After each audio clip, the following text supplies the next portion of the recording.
EAGLES, Eagles.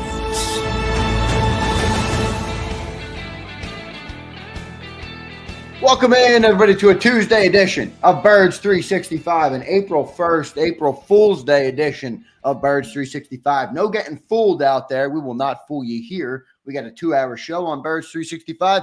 Johnny Mac, how you doing on this Tuesday edition of the show? Yeah, April Fools, not a big fan.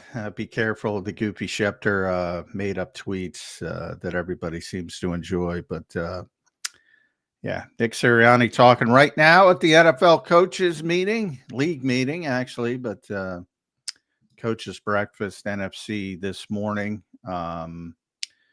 So we'll get you more information about that later in the show, hopefully. Wish I was there, but I'm not. But there's a big crowd around Nick Sirianni. It's hilarious because of Philadelphia versus the other coaches. But part of the process, he did write off, address his contract status, which still no extension, but he doesn't want to talk about it. Said it'll get done. So it'll work itself out. Just him and Howie are up, so we'll see if those guys get their contract worked out. Speaking of Howie, as John just mentioned, we have Nick talking, so we'll talk to you about that once we get a little bit more intel from that. Howie spoke to Kay Adams yesterday. I thought that was a pretty good interview. Howie's still milking the beer can to the head. Yeah, spent 2 minutes. Zapruder film. Kay stole my Zapruder film. I was the first to put that out, but she can have it. She's Yeah, Kay gets it. Sorry, Johnny Mac.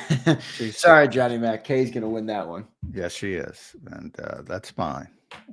But yeah, when the Zapruder film came out, Howie got bonked right on the head. I don't think Kay watched it, though, because, people are saying Howie dropped it. Now he just got blindsided like The Walking Dead or something. Yeah, big beer can.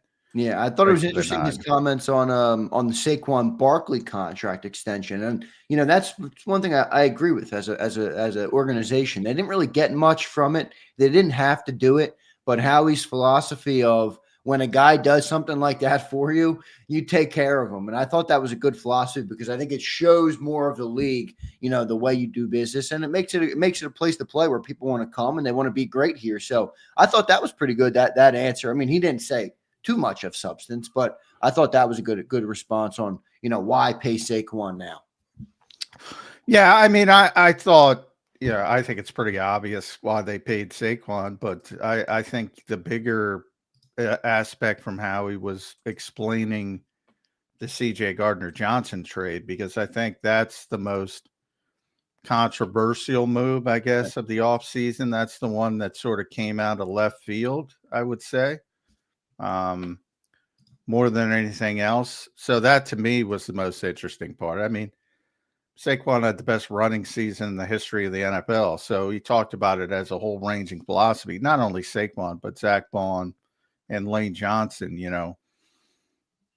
framing the entire offseason as one. You want to take care, and I've talked about that demarcation line. You want to take care of those guys while also keeping your eye on what's upcoming with Jalen Carter and Quinyon Mitchell, Cooper DeJean, et cetera, even Nolan Smith, Reed Blankenship potentially. Cam Jurgens is going to get a big extension. So all that and sort of explaining the entire piece of the pie. That would be the most frustrating thing for me, right, as a general manager, because one of the things he said was the offseason is incomplete, right now. Which to me is like, yeah, it's April 1st, duh. But you have to explain that. Now, when you have to explain it to the fan base, that to me is frustrating enough. But when you have to explain it to your owner and he doesn't, that's an advantage I always talk about. Sometimes you got to explain it. Yeah, right. The most famous part of me about the whole Saquon thing with Hard Knocks and Joe Shane and John Mara, Joe Shane having to explain himself to Mara. It's like, come on, dude. What are you, 10? My kid understands it. But that's one advantage of what the Eagles have that a lot of teams, as silly as it sounds, do not have. They have to sit down and explain this kind of stuff and say, well, yeah, we're not complete. It's April 1st. There's not even the draft. We're going to talk about the draft. The draft hasn't even happened. Forget about Yeah. potential trades and, going back to CJ. Nick just talked about it this morning before he jumped on, talking about CJ. They got him at the initial cut down to 53 the first time. Yeah, it's like people forget this. If you go back to the last time, you think about how late James Bradbury was signed. That was the same year as CJ Gardner-Johnson. And that was also the draft day trade for AJ Brown. So, if you go back to April 1st that year, people are saying, well, this is underwhelming. Right. It's incomplete. And he explained that. I think he explained it well. If people listen, I think he's been far more honest this offseason than. Yeah, I feel that too. I feel as though Howie's been honest. And I think a lot of that has to do with, having you just won a Super Bowl. So Right. you're a little bit more confident in just saying the truth and instead of always spinning things. I think that's part of it. Yeah, I think that's natural, right? I mean, you win it all. You feel like for a second your shit doesn't stink, and you might be able to get away with some more things, or just that you're confident in what you've done and what you've done for the last 8 years for this team. And I think you should be. So good stuff there from Howie. Nick just spoke on Chauncey Gardner-Johnson, said Jalen Carter, Nolan Smith, Cooper DeJean as players who could bring energy that would help with the loss of Gardner-Johnson. So the one thing about the Gardner-Johnson move, John, is they haven't tried to act like they didn't know he was a good player, which I think is a good thing. I mean, to your credit about them being more honest, like how we spoke about him as a good player. Nick is clearly speaking about him there as a loss of Chauncey Gardner-Johnson. So there is a little bit of honesty in the air around the Eagles organization at this time of the year. Yeah, I almost don't know what to do with it other than I appreciate it. And some of the things, and he explained the whole situation with CJ, really extensive kind of conversation, which basically is everything you heard on the show. Right. So I'm glad that that sort of got validated in what they're trying to do, and the sort of really deep in depth kind of discussion on what exactly they're doing. And the 2024, he mentioned specifically the 2022 to 2024 group of players who aren't under long-term contracts. So the guys under the rookie deals, that's every dollar you spend is $1 less that you could spend on some of the younger players, is what he said. And that's sort of what's going on, because they know what's coming down the road with some of these players. And I know it's hard in the moment, but they've been very disciplined. And then Dallas Goedert as well said no update, but you surely get the feeling that it's getting far more likely than not that Dallas Goedert's not going to be here next season. And that's just my speculation, that part of it. But, they would have worked something out. Yeah, it didn't sound like. Did you hear Howie talk about Goddard? It didn't sound like. Yeah, it didn't sound too good. Yeah. So, you can read between the lines there, but yeah, everything we've talked about and the cash strap nature of it, what's upcoming with the contracts, is the reason this offseason looks like what it looks like at this point. But it isn't over. Obviously the draft is most notable, but you bring up the AJ Brown trade in the draft, you bring up CJ Gardner-Johnson, as Nick did this morning, how late that was the first time they got him. James Bradbury, I've talked about the post compensatory pick signings, which can start the Monday after the draft. Maybe Justin Simmons shows up. Right. That's like a whole nother phase of free agency there, Johnny Mac, is post draft because of all these comp picks. Well, a little bit. I mean, there's obviously not as big. There's not a ton of guys in that position, but there's a few, and it'll happen. You'll see it throughout the league. There's also not a ton of teams every year that are playing the comp pick game substantially, but there's a few each year. So it's not huge, but it's meaningful for the teams that are playing that game. And the Eagles are. Some years they're not. Last year they weren't. This year they are. So that factors into it as well. And that'll change some things and change some philosophy. Also, if people were listening, talking about CJ, also brought up Sydney, and I'm glad he did that. Not by name, but he said there's one position one of these young players hasn't had an opportunity yet. That's safety.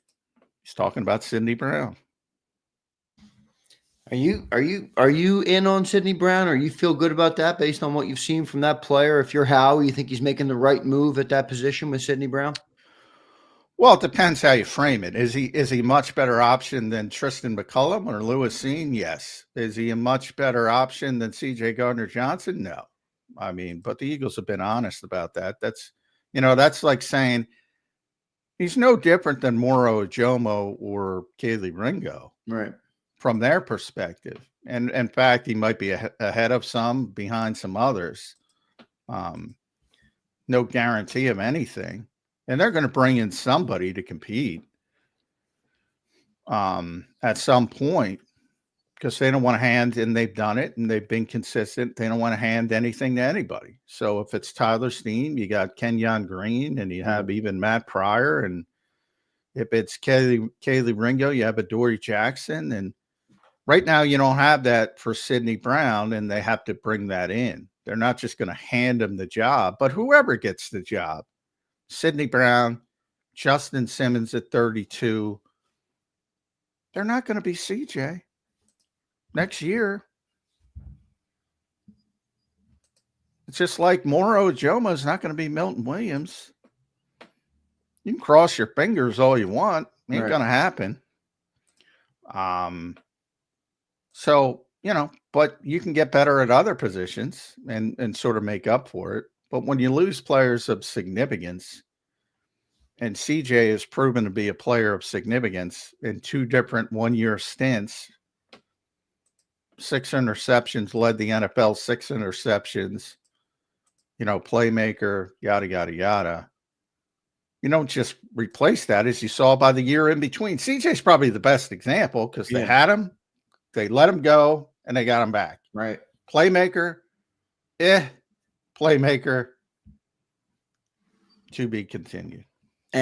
Playmaker, playmaker, That's my prediction. I'm sorry, Eagles fans. That is my prediction. Well, it's probably a good bet. Yeah. I'll say that. All right. Well, there you go. For I'm not a betting man, but today I'm a betting man. I like Sidney Brown. I think he has potential as a player, John. I think if he needs to be more disciplined on the field, but I like his energy. I like his athleticism, his high motor. But I don't know. I mean, you haven't seen much from that player. I don't know if he's ready for a full-time safety role, but we'll see what they end up doing at the safety position. But I'm more sold on more of a Jomo than I am on Sidney Brown, for sure. Based on I played a lot more last year, obviously, but yeah, I don't know. I think there's a lot of there's more unknown because Sidney hasn't played. But I think if you go back to the rookie season, I think you'd say the exact opposite. And he tore his ACL in week 18. Yeah, that's true. That definitely messed him up, because that was a late injury that year, and he actually was coming alive at the end of that season. I don't know how many games he played in his rookie year, John. Remember the 99-yard touchdown interception? I mean, I think people would have been pretty hyped if that was week 18 last year. Yeah, that's fair. That's fair point. That's fair point. But what did he have? It happened in week 17. Yeah, it happened in week 7. The interception got hurt in week 18, but you get my point. If it happened late, people would be pretty hyped about Sidney. So, yeah, I think it's gotten more to the point that people have forgotten him. And again, I always talk about this. Just because he's out there doesn't mean he's healthy. And he wasn't healthy last year. So a lot of people, fall into that trap. Well, they were playing Tristan McCullum ahead of him. Yeah, they were, because he wasn't ready to play on defense. He could run straight, not a big cut. So they They thought he could help on special teams. He wanted to be out there. Came back, missed a couple games, came back. Hopefully he's healthy. Like, he's a much higher, bigger prospect than Tristan McCullum. And even Lewis Cine. Now, people get excited about Lewis Cine because of his draft status. And he was a first round pick, even though he's number 32 overall. So right. He's, this far away from being a second round pick. But either way, it's still a high pick. And he's done nothing. I mean, nothing. And people say Kenyon Green, at least he played. Lewis Cine couldn't even get on the field. First round pick out of Georgia, and you can't get on the field. So, I wouldn't get too hyped up about that. It's a worthwhile lottery ticket, just as we talk about with a lot of these 1 year prove it guys. But I wouldn't be penciling. Howie ain't mentioning Lewis Cine. If it works, it works. And maybe being around his buddies and all that kind of stuff helps him. But boy, he broke his leg in his rookie season. But I think people forget that was like week 5, week 6. He was nowhere near the field. He was not playing well before that. And their GM almost got fired early in his career because that was his first draft, Kwesi Adofo-Mensah, and it was a freaking disaster. Look back at that draft. I remember you ripping him on his first draft. Oh my God! Well, they traded down. They had a relatively high pick, and they traded down. But not only did they trade down, they handed Jameson Williams in their division to the Detroit Lions. They had that pick. Right. And even though, and I thought at the time, Jameson Williams was going to be a really good player. Hasn't lived up to that status, but he has, he got hurt, but he has proven to be a big time playmaker, make a big, and he killed them last season. So right away, this guy's scoring touchdowns against you, and you hand that player to a division rival, and he's only going to get better as he gets healthy. I'm talking about Williams. And meanwhile, he goes all the way down. I forget, he was like the 12th pick in the draft, Jameson Williams. So they go all the way down to 32 to get essentially what they wanted to do was double up with Lewis Cine and Andrew Booth from Clemson, if you remember Andrew Booth, and it was like 42. So on paper, it looks pretty good. You can see he's an analytics guy, blah, blah. You swung and missed on both players to a ludicrous degree. Yeah. He's bounced back, though. He's bounced back. He's been better. He has been better, but it's mainly free agency. The drafts have not been good. Yeah. Well, look, the one thing I always try and do, but I know it doesn't work like this because most owners aren't the same. But look at Howie. I mean, I think these guys that need to have a little bit more time, man. No. GM jobs. Like, there isn't a blueprint that exists out there. If you get a job as another, thing in the world, there's most of the time there's thousands of people doing it, and there's blueprints and there's things you can look to have success. GM is a tough job in the NFL, man, and there's only 32 of them, and there's got to be a little bit of a learning curve. So Kwesi Adofo-Mensah getting better. But, all right, I want to tell the Birds 365 viewers, there is many things that make John McMullen great. Here is one of those things, okay? So a tweet just came out at 8:10 a.m. That's 14 minutes ago from Jordan Schultz, from NFL Insider Jordan Schultz. It's about the Tush Push. No, I am not going to bore you on the Tush Push again, although some of the comments yesterday were dumb.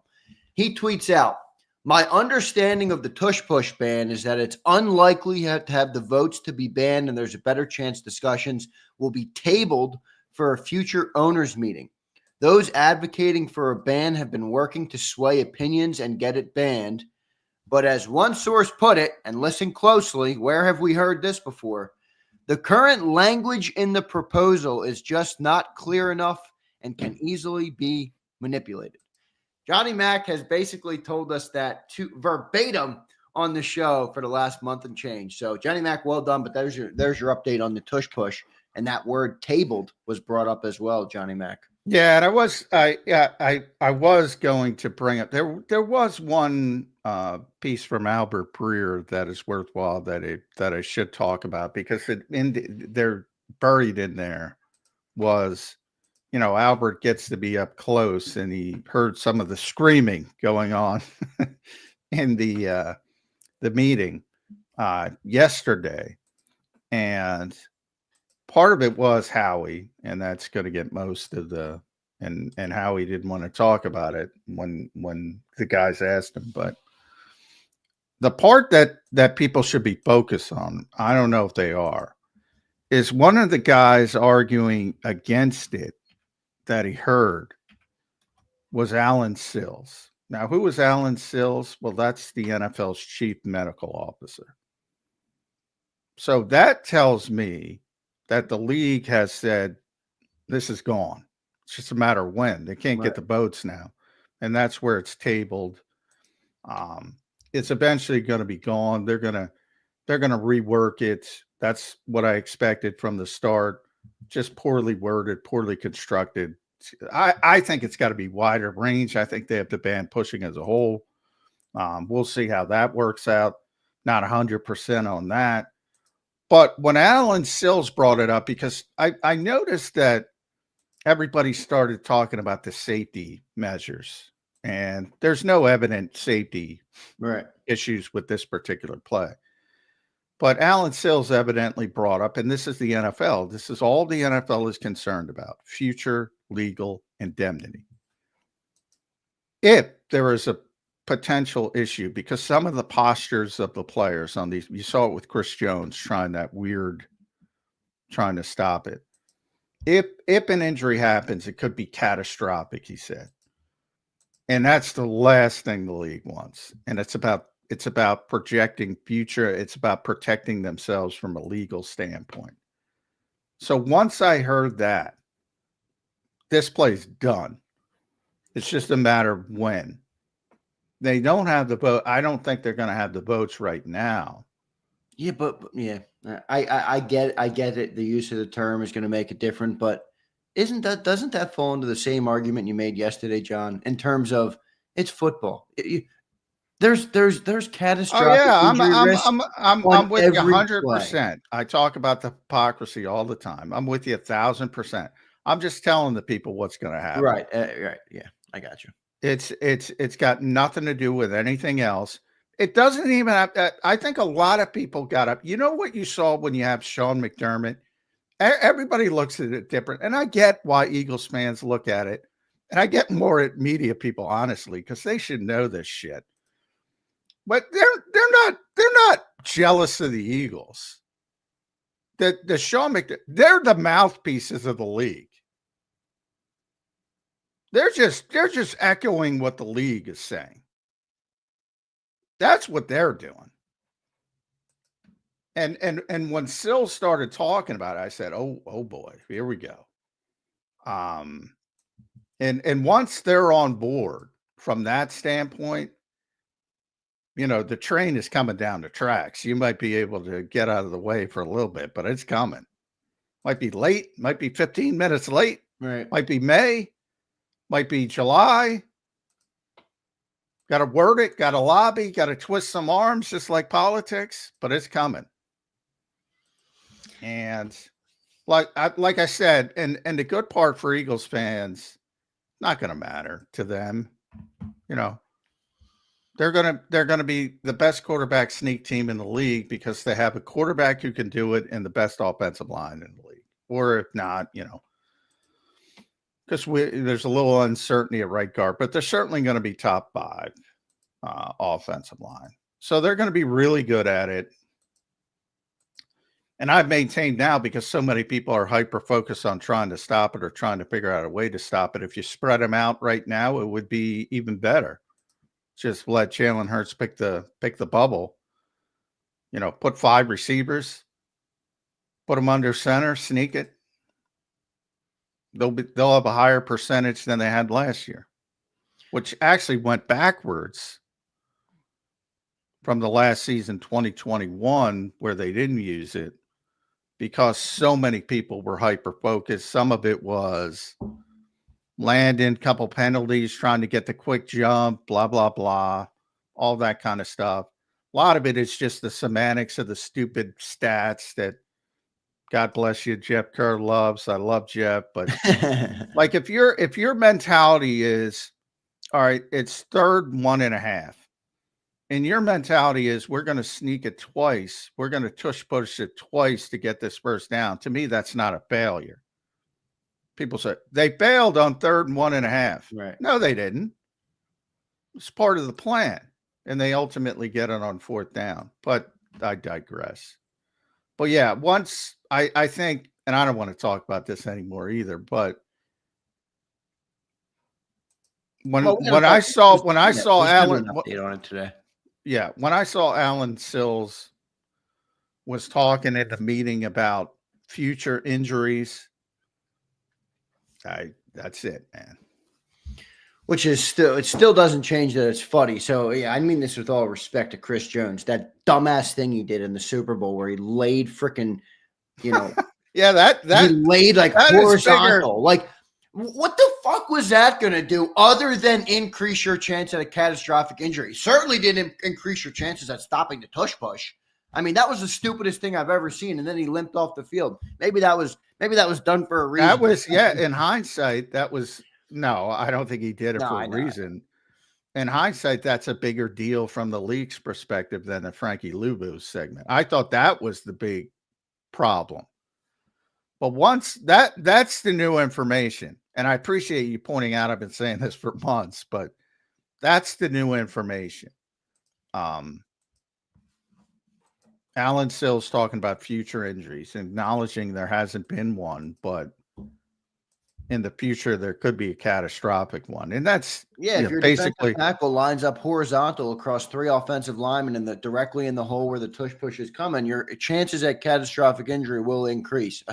I mean, come on, Chris. Well, I remember Cam Jurgens doing an interview. He's like, about that particular play. And he was like, really, dude? You're going to get taken for a ride. Yeah. Yeah, it was a dumb thing to do.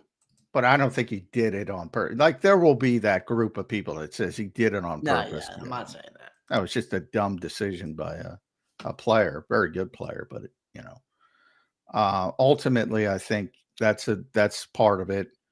Yeah, and I'm not surprised if they do table it. I thought that was always going to be the end game here. And that just kicks it back to May or July. And they'll reword it. The competition committee will get behind it. It won't be the Packers anymore. It'll be the league. And that's toast. If not this year, next year. If not next year, the year after. It is. Yeah, it is all but toast. It is. It's coming. It's coming. And for all the people asking in the chat, the simple question of, well, can't there be a catastrophic injury on every play? The answer is yes, everybody. The answer is 100% yes to that. How many times have we seen that in football? But that's not going to matter here. John, we'll get to some super chats here in this opening segment. I want to thank everybody for being here, all of our great listeners. Don't forget to hit that like button. Don't forget to subscribe to the channel. Drop your comments. All super chats go to the top. We'll always read all of our super chats, and then to our podcast listeners as well. Thank you for listening. Don't forget to leave a review on the podcast if you enjoy the show. So we appreciate everybody for all their contributions to helping Birds 365 grow. John, last thing I wanted to bring up, you used the phrase in this opening segment, swing and a miss. How about Jimmy Haslam, the owner of the Browns, falling on the sword for Jimmy, Deshaun Watson? I thought that was a good, classy move. Well, it was all that good for him. I mean, that was all Jimmy Haslam. I know it was, but just because it was all Jimmy Haslam doesn't mean you'll get every who will go publicly and say, "Oh, put that one right on me." Yeah. I just mean from the standpoint of good for him, and don't blame it on Kevin Stefanski or Andrew Berry or anybody else. I mean, Deshaun was as good as in Atlanta. I mean, it was a done deal. And Jimmy Haslam came in at the last minute and guaranteed the entire contract, pissed everybody off. And yeah, it didn't work. And, you know, I do think there's a bunch of revisionist history because, look, from the standpoint of Deshaun Watson as a person, and I've never met him, and the allegations, yeah, I get people from that standpoint. But as a pure football player, right? I mean, I can't kill Jimmy Haslam for that. He was great. I'm not going to lie to everybody. I wasn't on the air at this time. I was a Deshaun Watson truther. I thought he was a great player. He was a top 5 quarterback in the NFL when he brought the Houston Texans to the playoffs that one year. He was unbelievable. I watched them beat my Alabama Crimson Tide in the national championship. I was obviously back in college.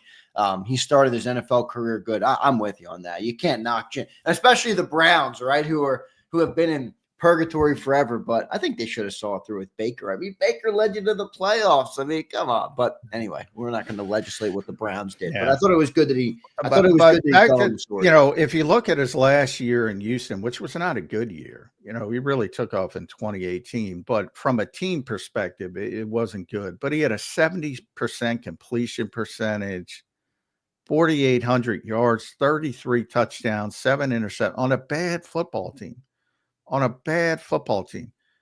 And that kind of tells you what, you know, he had to sit out basically almost 2 years. And football is not a sport where you can just say, all right, I'm not going to play for 2 years and come back. You know, in 1 year, Le'Veon Bell left as maybe the best running back in the NFL at the time. He took off a year, he had contract, he came back, never the same player. He stunk. Yeah. He stunk. It's Didn't not Todd Gurley do the same with well, he had a lot of injuries. His was a little different. Yeah. That's right. But I'm just talking in these cases, these were not injury related. There's not a lot of them because right. You know, Deshaun and you know, Le'Veon Bell's one I can think of. Even Hassan Reddick last year. Yeah, you look at what he did.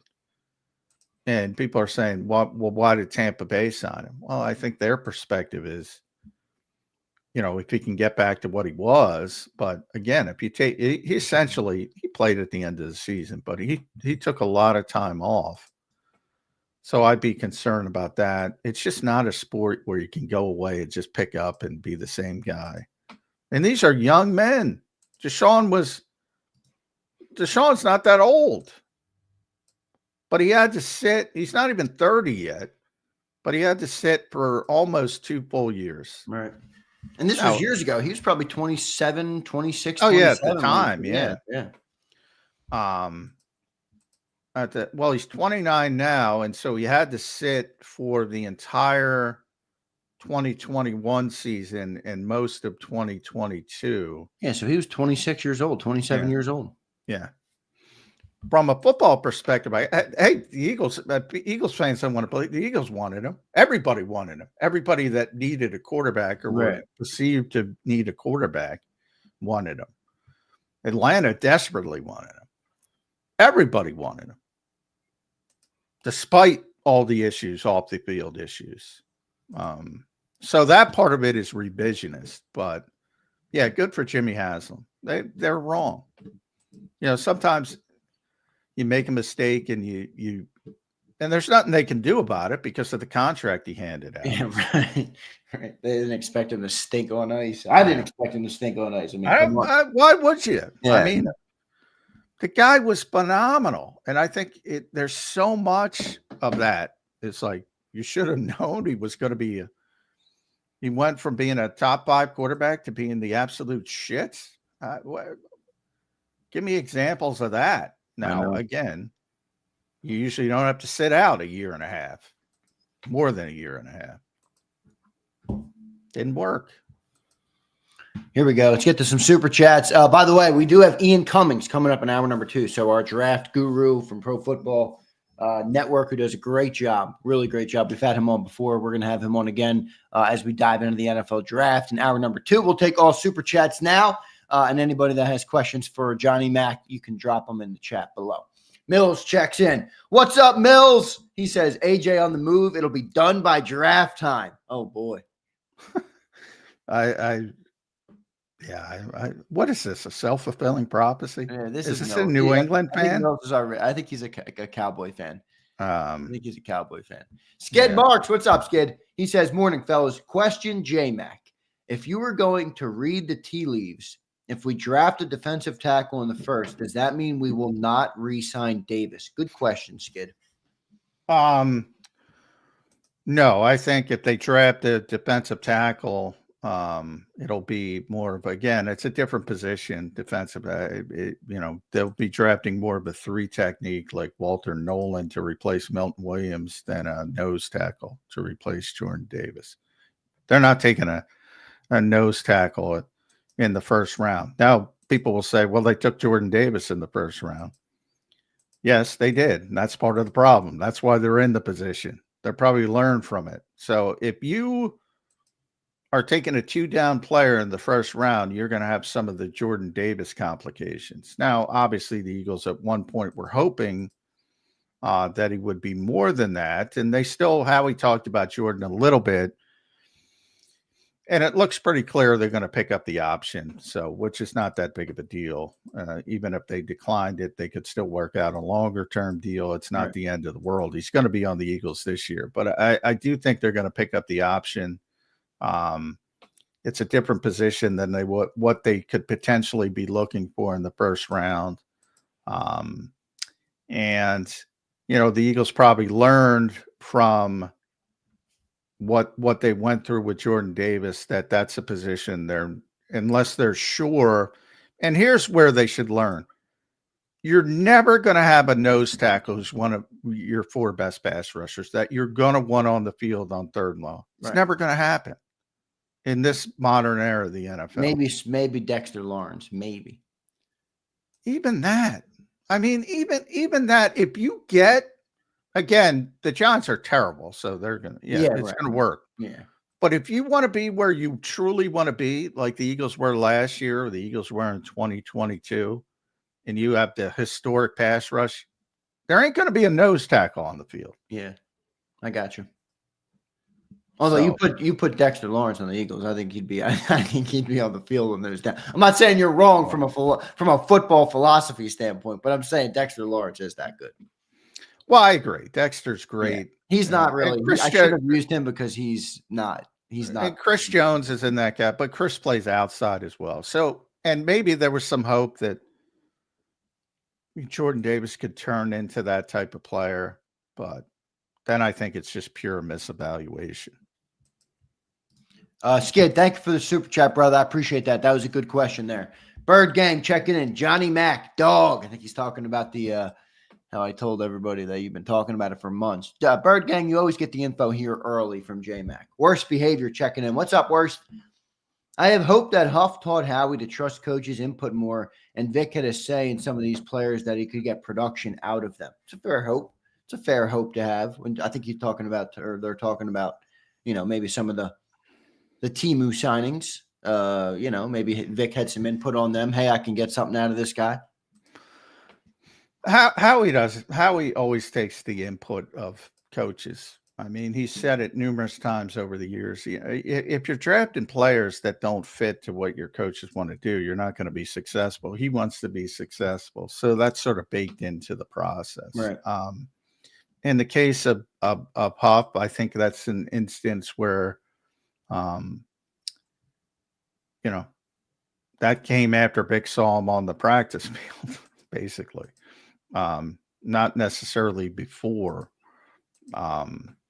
And in the case of players they drafted this year, I mean, they're all 1-year guys, but yeah, I'm sure it's run by Vic. But yeah, Vic's is not going to be the deciding factor. That's one thing Howie has also learned. You got to make difficult decisions. So he's got to be the guy that, back in the Jalen Reagor, the coaching staff wanted Jalen Reagor. Now, you got to be very careful about that stuff because once things go wrong, everybody's looking to point fingers. And you got coaches, you got scouts, and blah, blah, blah. But over the years, as things have gone and receded to the background, it's pretty clear, the coaching staff wanted Jalen Reagor. And that was one of the literal impetuses of Howie saying, all right, if my name's on this, I got to, good or bad, if my name's going to be on it, I'm going to make the decision. Right. And the personnel staff and the scouting department and Howie wanted Justin Jefferson. And the coaching staff wanted what they felt was more of a as funny as it sounds now, a vertical threat and a horizontal threat to stretch the field like Tyreek Hill. I can't even say it. Like Tyreek Hill. Now, Jefferson at the time, now everybody knows he can do everything. But remember, he was the 22nd pick in the draft. There's a bunch of teams who thought Justin Jefferson was just a slot receiver. So the Eagles were looking for a more vertical threat. And the coaching staff specifically wanted that trait on the offense. And Howie went against his better judgment and made a big mistake. Some call that Howie propaganda, John. Is that true? Zeal it is. Well, that's why I said the same thing. When things go bad, and I'm talking at the time I heard it at the first time, I had that same thought. Well, this is just pointing fingers, on a shitty pick. But no, over the years, it has become abundantly clear that is the true story. Right. That Doug wanted Jalen Reagor. So yes. No, not a good pick there for Doug Peterson. Let's go to Bird Gang. Bird Gang checking in again. Thank you, Bird Gang. The Tush Push is a safety issue, but we're about to have 18 games. I'm with you, Bird Gang. Well, Bird Gang, how many times have you heard me on the show say, it's all hypocrisy? I'm not arguing that. It's a waste of time to argue with hypocrites. How many times have I said this? Hypocrites don't care that they're hypocrites. Everything about football is dangerous. If anybody, including everybody in the chat, everybody in the NFL, everybody on the player's side, the NFLPA, if anybody talks about safety, the only position they can stand on is this is a very dangerous game and it is not good for you. So either don't play it or make that decision as a conscious adult that you understand the risk and play it. If we get to that point as a society, which we will never get to because there are too many hypocrites in the world, then you can have an honest discussion. Until you get to that point, everybody's a hypocrite. Anybody who brings up any safety issue, including positive for the players or negative for the players, is an absolute hypocrite. But isn't this the perfect example of, John, why if we're not at that point in terms of being able to differentiate like adults, like you just said, if we're not at that point, which I agree with you, we're never going to get to that point. Isn't this just going to create an extremely watered down version of this game? Because on one hand, you have the football people. On the other hand, you have the safety people. Well, that's what we have. Watered down, yes. Instead of accepting their fates, they're battling and they're making football worse, and it's still a safety hazard. Like I think they're just watering it down, and it's not as good of a product, and they're really not even achieving either end goal. You can take out, I think, in your sentence, they have watered down the game. There's no argument. It's not even the same game. That's one. We all have these discussions. They're big sports radio discussions. Mount Rushmore's, who's the best player? A lot of games have changed. Baseball has changed dramatically, but it's still baseball at its core. You just got a bunch of nerds, looking up and saying you got to play the game this way, but it's still the same game. Changing pitching, philosophies, and you can't throw this many pitches. That's all sports science stuff, but it's still the same game at its core. Same thing with basketball. We'll take 3-point shots instead of this, but it's still the same game at its core. Football's completely different. Mm-hmm. Completely different. Completely different. Not only the way they play it from that standpoint, the evolution of analytics and all that stuff, but on the field. Like, how do you compare? People look at Lynn Swann and John Stallworth's numbers, Hall of Fame receivers, and say, how are they Hall of Fame receivers? You got some jack-off catching 80 balls in this era, and they catch 50, going over the middle, getting attacked. Right. They're not even teaching the same game today, John. These players aren't even learning the game like they learned. No. And it's a completely different game. Same thing with playing quarterback. You asked me last week, I think, I'd lean towards who's the greatest quarterback of all time. I still lean towards Joe Montana for the reason I just think it was so much more difficult to play the position at that time. And then you can even say the same thing going back to, because he had it easier than Terry Bradshaw, who won 4 Super Bowls. Right. And didn't lose one. So, it's a completely different game. But if people look at Terry Bradshaw's statistics, they go, well, this guy's not that good. Because everything's under the framework of what the game is now, which has made it. Guess what? As simple as when you left the pocket, you couldn't just throw the football away. Right. You had to figure something out. And guys would get absolutely destroyed from a physical standpoint. Yeah. And which is, I'm not saying that's good, but. Well, no. The NFL made a lot of money. I agree. Go stand on it, John. Well, the NFL acknowledge as adults that we're playing a violent game. I've said that from day one. I said, if you really want to be honest about safety, you should be advocating for football to be completely banned. Exactly. If you're going to take that stance and not be a hypocrite, then that's what you'd be advocating for, because every play has that type of. And I always bring up, author Herb Mushnick, because I've had this. He's the only one I've ever had an honest discussion with, because he stands on that and he says it should be banned. And I'm like, cool, I'll have that discussion. At least you're not being a hypocrite. Right. At least you're being honest. The other stuff is you can legislate this out. You can do bullshit. You can't. You think you can. It makes you feel better as an individual, maybe. Not the NFL. They know. But for fans who say it, oh, you got to worry about the safety again. No offense, you're a hypocrite. You don't give a shit. Like I said, you don't care about torn ACLs, about spine injuries. Oh, you got to get concussions out of the game. Here's how you get concussions out of the game. Don't play football. So true. So true. And speaking of spine injuries, let's give one last update here. Jordan Schultz followed up on his tweet. And as we were talking about it, he tweeted this out. Another thing Johnny Mack has said, talks on the Tush Push will continue today if it's voted on today and receives enough votes to be banned.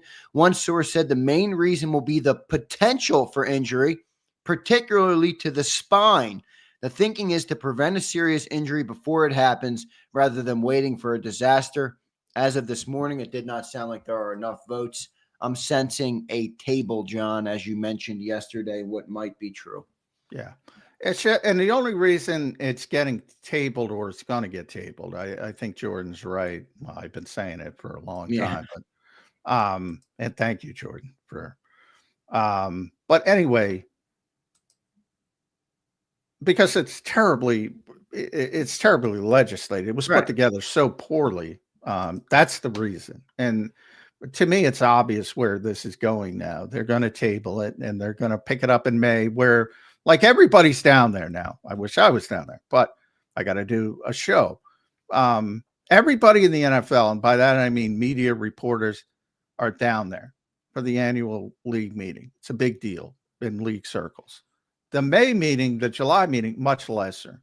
You'll see the big week national. That's it. Right. Some people will be there. It won't be as big of a thing. So it'll be easier to do it from a public relations standpoint. There won't be as much media there.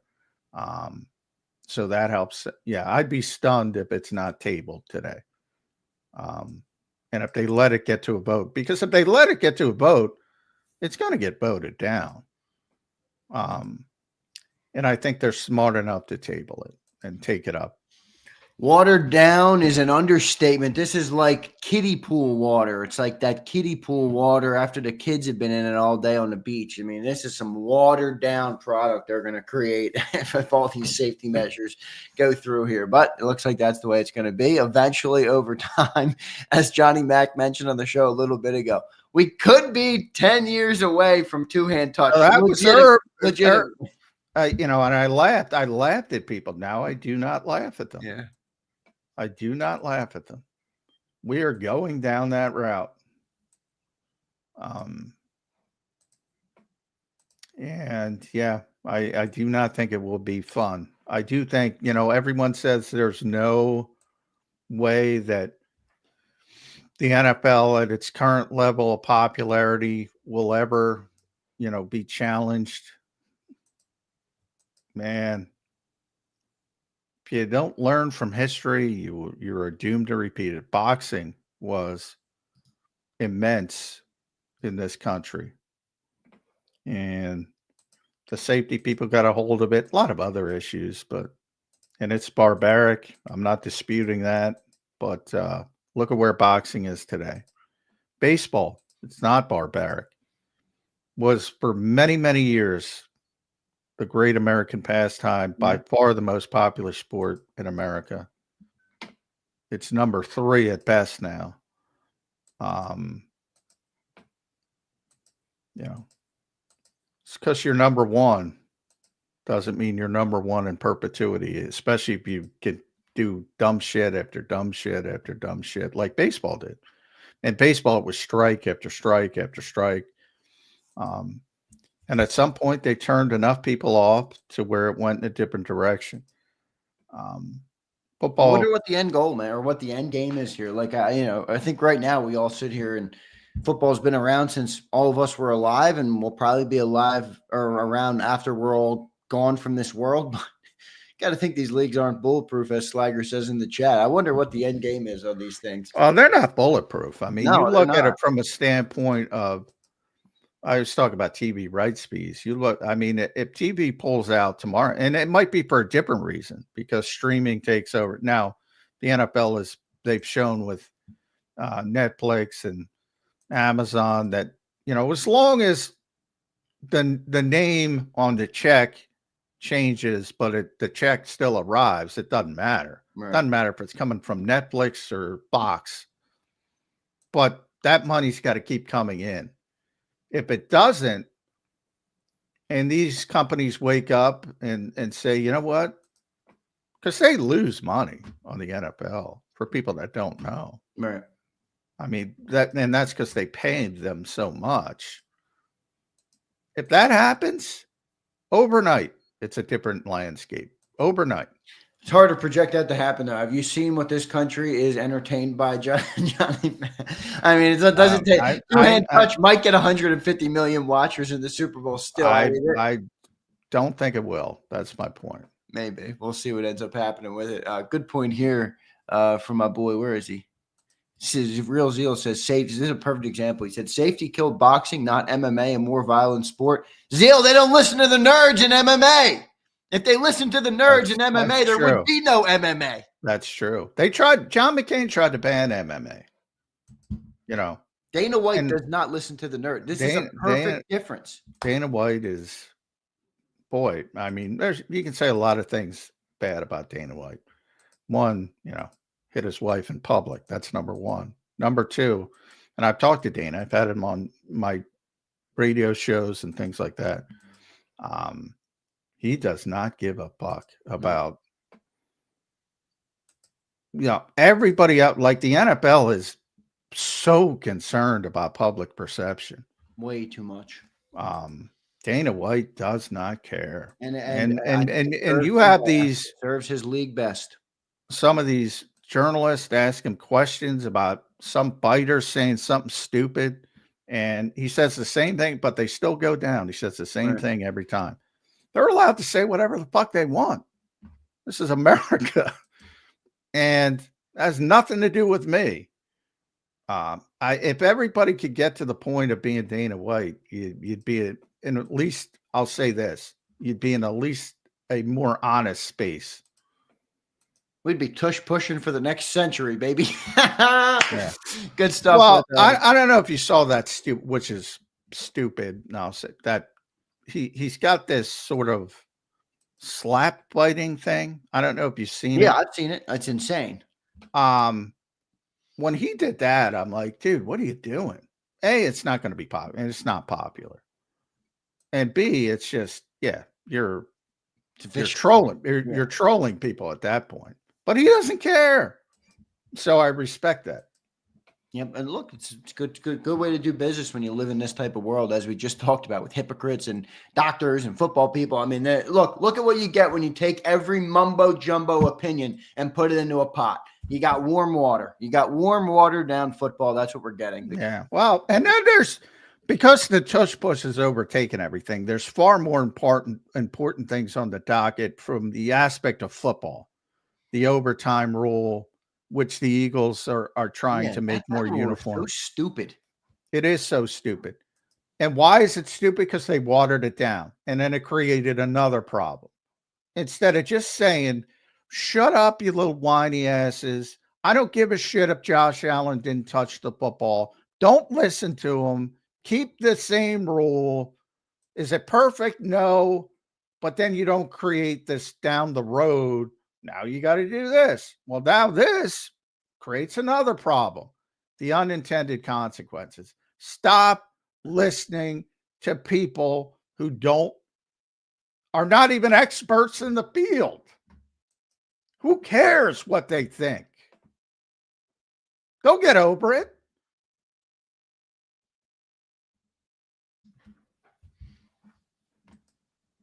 But they care. They do. They do. 100%. Johnny Mac, good stuff. Let's get to our first commercial break. I want to thank everybody for being here. We have Ian Cummings coming up about 20 minutes. So we'll dive into the NFL draft.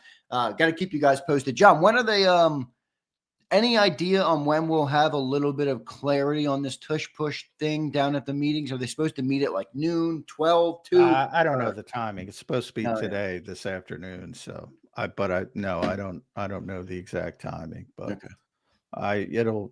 You'll hear it pretty quickly. Like I said, I'm pretty sure they're not going to let it go to a vote. Right. Can't say 100%, but I think tabling there's no way you can pass this specific, even if you believe in and you want the tush push banned and just the tush push banned, it's so poorly worded. You can't pass this rule.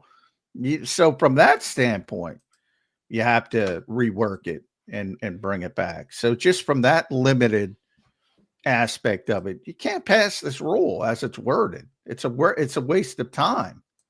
I mean, literally you could pass it, but you're not doing anything with it because it's so poorly constructed.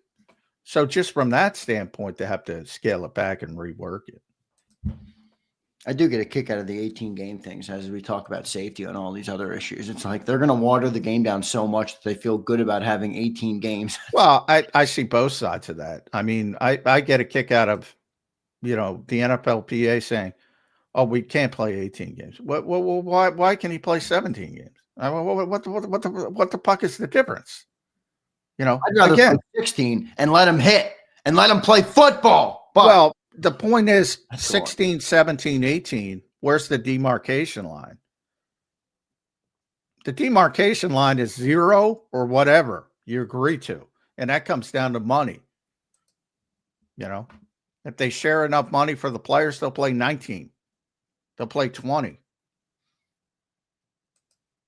I don't advocate it, but that's all that is money. Right. And I think the NFL also has to be cognizant over the limit of their product. There's only, back in the day, there was only 16 of these things, and now there's 17. You go way back, there was 12, then it moved to 14, then it moved to 16, 17, now it's going to be 18. And the argument with that they use safety, they weaponize safety, the NFLPA in that subject. But they're weaponizing it to get more money. Right. It's not really about safety. So, but people everybody weaponizes whatever they can to get to win their side for their point. That's exactly. That's what people do. No doubt about it. Good stuff there. Blaine says, how many votes does it take? I think it's 24, right? Out of 32. 24, yeah, 24 votes. So Blaine needs 24 votes out of 32 for the owner. So a pretty good amount. That's 75%, obviously. So pretty good amount there. Let's get to our commercial break. Appreciate all you guys listening in. We'll be right back on Birds 365. The following is a real testimonial from the father of a young injured victim. I didn't think she was going to make it. Major Perry's daughter was the victim of a horrific accident caused by someone else's negligence. If you don't find the right counselor, law firm that you're looking for, you will get lost in the wilderness. Badly injured? Call the Fritz and Bianculli Law Firm at 215-458-2222 and find out why they say, "We got this." Your financial future is on the line. Are you ready for what's next? At Leone & Company Wealth Management, we help young professionals, business owners, and pre-retirees navigate the complexities of building and protecting wealth. For young professionals, we'll help you grow your wealth, plan for your future, and make the most of your hard-earned dollars. For business owners, we provide strategies to protect your company, manage risks, and create a lasting legacy for both your business and personal wealth. For pre-retirees, we'll design a plan to secure your retirement, ensuring you can live comfortably and confidently in your next chapter.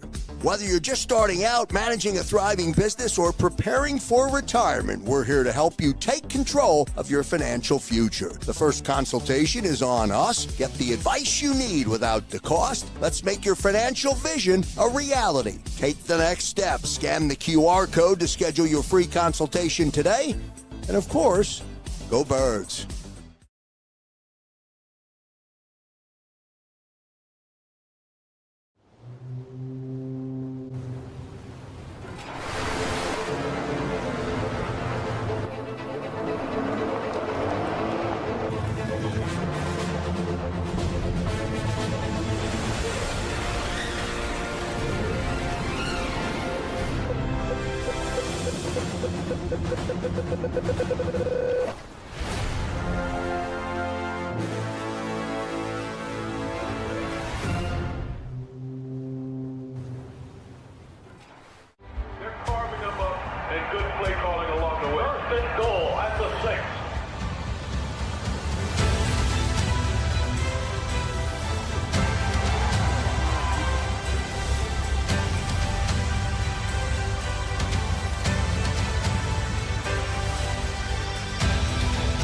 Field of life, First Trust Bank is there for you.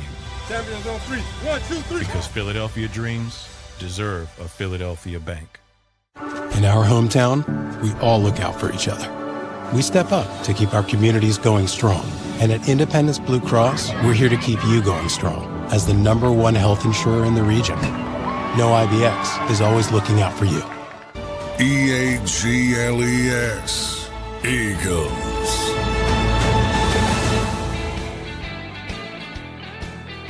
Welcome back in, everybody, to a Tuesday edition of Birds 365, an April Fool's Day edition. Don't be getting got by any April Fool's jokes today, everybody. So I am not an April Fool's kind of guy, but I hope everybody has a great Tuesday. Johnny Mac, an April Fool's edition. We're waiting on this vote to come down, which will come down later on in the day today. Good to see everybody in here in the chat. One more super chat I want to get to before we move into another topic, and then we'll have Ian Cummings in about 12 minutes here on the show. My boy JD3.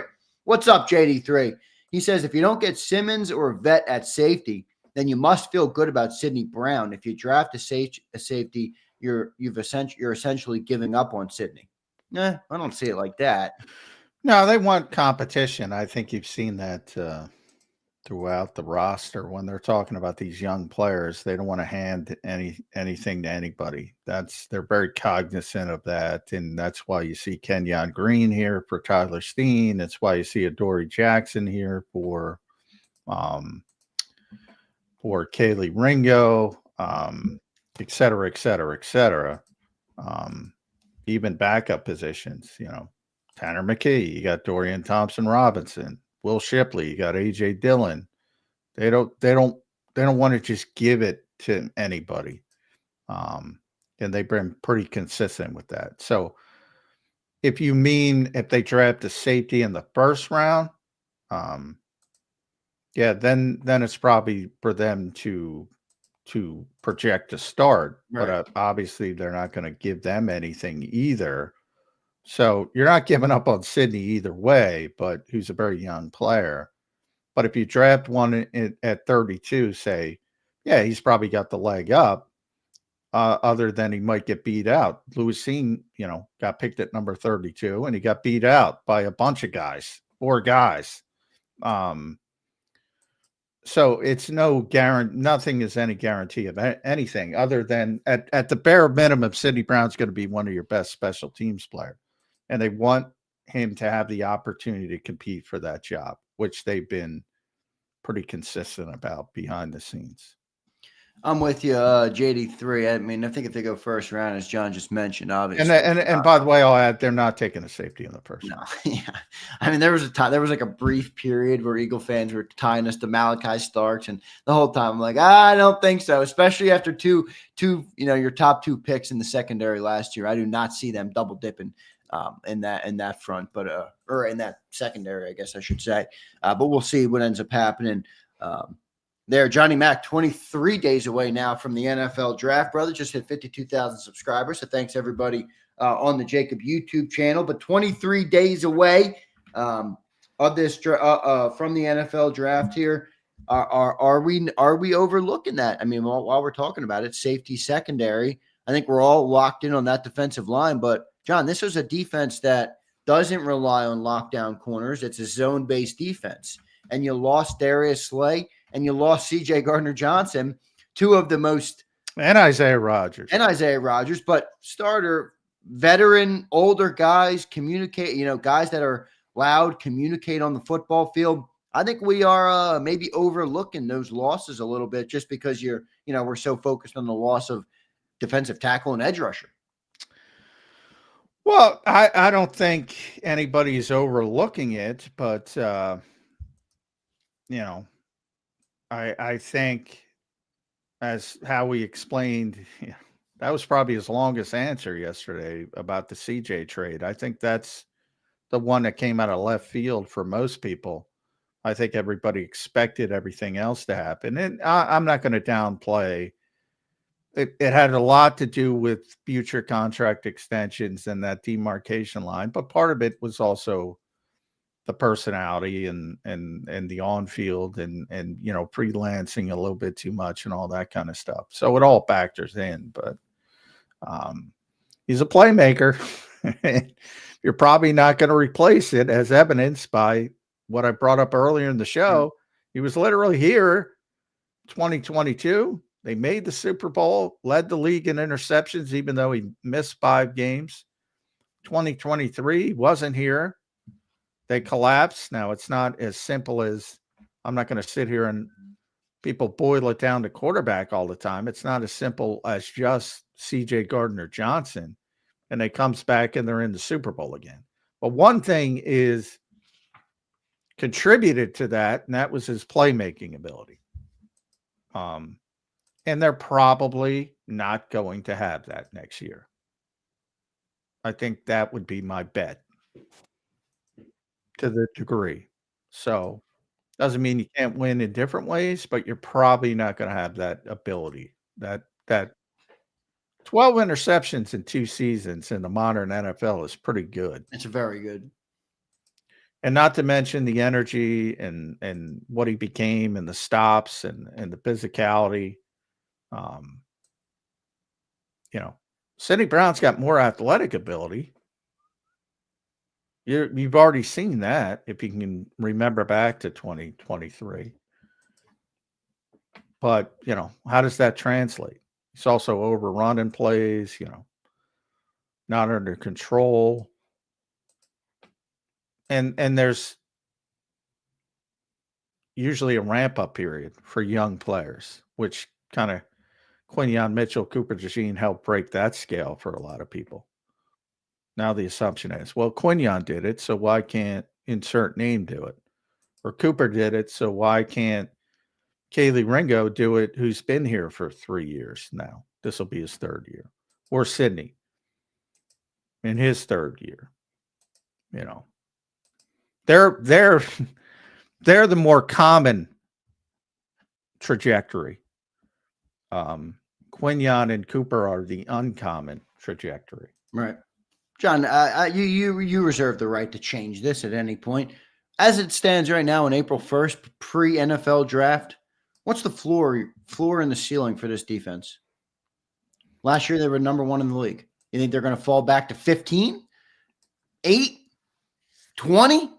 Well, I have a lot of belief in Vic, but I think the floor would be mid-range 16, somewhere 15, 16. That would be a big drop, John. But I think they could have brought back the same defense player for player, and they probably wouldn't have been number 1 next year. Right, but their floor wouldn't have been 16. It would have been 8. Yeah, exactly. So last year was pretty special for a lot of different reasons.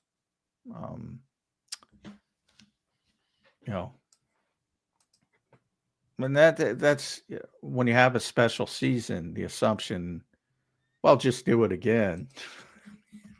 I mean, I don't know what to say to that. It usually doesn't happen that way. Yeah. Well, even if you go back to the Super Bowl, you tend to do it in a different way. And I think the Eagles are going to have to do it in a different way. Not that they can't do it, but they can't just play exactly the same way they played last year. And that affects everything. If you don't have that defense performing, then you can't be as patient with the running game. And then the passing game's got to evolve. So it affects a lot of different things. And it's hard to replicate everything that goes right with a particular football team because there's so many moving parts. Right. Recreating the magic is harder than recreating the talent you had on the team. Everything worked last year so well. I mean, John, we used to talk about that all the time before they won the Super Bowl, even after the 2017 when you said, like, you have to put yourself in contention. And if the stars align, you take advantage. But the stars aren't always going to align. Last year, every star aligned. It's going to be hard to recreate that level of magic, which I think is the hardest thing to do here, more so than replacing the talent. Yeah, I mean, it could be something so minor, like a sprained ankle in the NFC Championship game. I mean, everything has to go, in your direction. And when you do have injuries, like, again, November 24th, Brandon Graham gets hurt. I bring it up all the time. Like, I was very concerned at that time. I was like, oh boy. I'm like, this is going to be a disaster.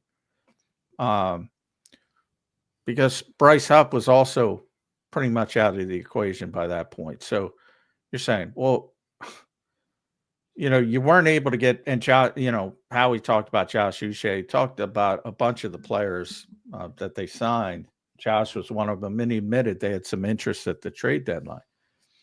Weren't able to get him. And you're saying, oh man, they got to count on Nolan Smith and Jalen Hunt. Now everybody's like, well, of course you count on Nolan Smith and Jalen Hunt.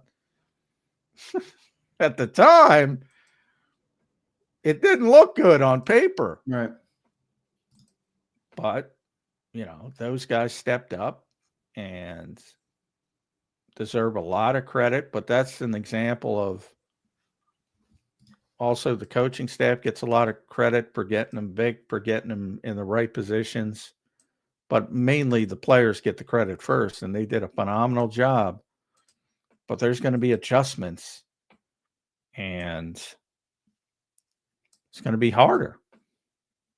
Very hard to see. We'll see what they're going to end up. Well, what it will end up being this year with this team coming off a Super Bowl win, obviously. But a lot of good things to look forward to, and a lot of things to tend to this offseason. Howie seems like he's on top of it, but still a long way to go as well. John, I thought the offseason you brought up comp with AJ Brown was a good one, John, just because underwhelming offseason, and then boom, Last year was a little different because we got the free agency guy. We got Saquon Barkley, so everybody was immediately all juiced up. It was different this year, but I like that 2021 comp of getting A.J. Brown. I thought that was a good offseason comp.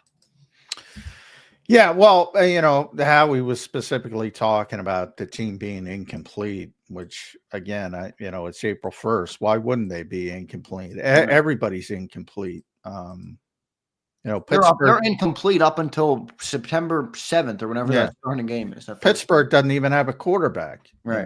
You can look all around the league. They have a bunch of quarterbacks, but, a defined starting quarterback. Everybody is incomplete at this point, and the Eagles are no different. And, just that example of that particular offseason, because you had impactful players. You had an all-pro receiver added with a draft day trade. You had an all-pro cornerback added later after the Giants released him. You had the NFL interception leader added at the cut down to 53. Now, it usually doesn't happen like that, but 3 pretty impactful players to help them get to the Super Bowl added late April to week 1. Long time to go. So good context there from Johnny Mack. Let's get to our commercial break. When we come back, Ian Cummings are going to join us to talk NFL draft, and Pro Football Network does a great job covering the NFL draft. He's been on with us before. Most of our viewers know Ian, so we'll talk to Ian coming up in 3 minutes on Birds 365. The following is a real testimonial from the father of a young injured victim. I didn't think she was going to make it. Major Perry's daughter was the victim of a horrific accident caused by someone else's negligence. If you don't find the right counselor, law firm that you're looking for, you will get lost in the wilderness. Badly injured? Call the Fritz and Bianculli Law Firm at 215-458-2222 and find out why they say, "We got this." Your financial future is on the line. Are you ready for what's next? At Leone & Company Wealth Management, we help young professionals, business owners, and pre-retirees navigate the complexities of building and protecting wealth. For young professionals, we'll help you grow your wealth, plan for your future, and make the most of your hard-earned dollars. For business owners, we provide strategies to protect your company, manage risks, and create a lasting legacy for both your business and personal wealth. For pre-retirees, we'll design a plan to secure your retirement, ensuring you can live comfortably and confidently in your next chapter. Whether you're just starting out, managing a thriving business, or preparing for retirement, we're here to help you take control of your financial future. The first consultation is on us. Get the advice you need without the cost. Let's make your financial vision a reality. Take the next step. Scan the QR code to schedule your free consultation today. And of course, go Birds.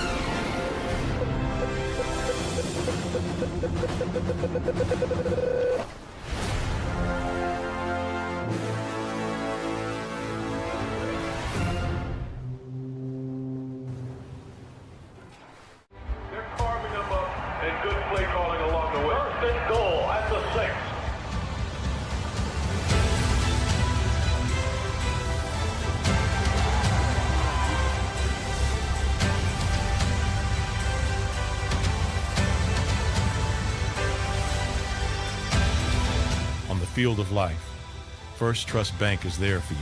Champions on 3. 1, 2, 3. Because Philadelphia dreams deserve a Philadelphia bank. In our hometown, we all look out for each other. We step up to keep our communities going strong. And at Independence Blue Cross, we're here to keep you going strong as the #1 health insurer in the region. No IBX is always looking out for you. EAGLEX, Eagles.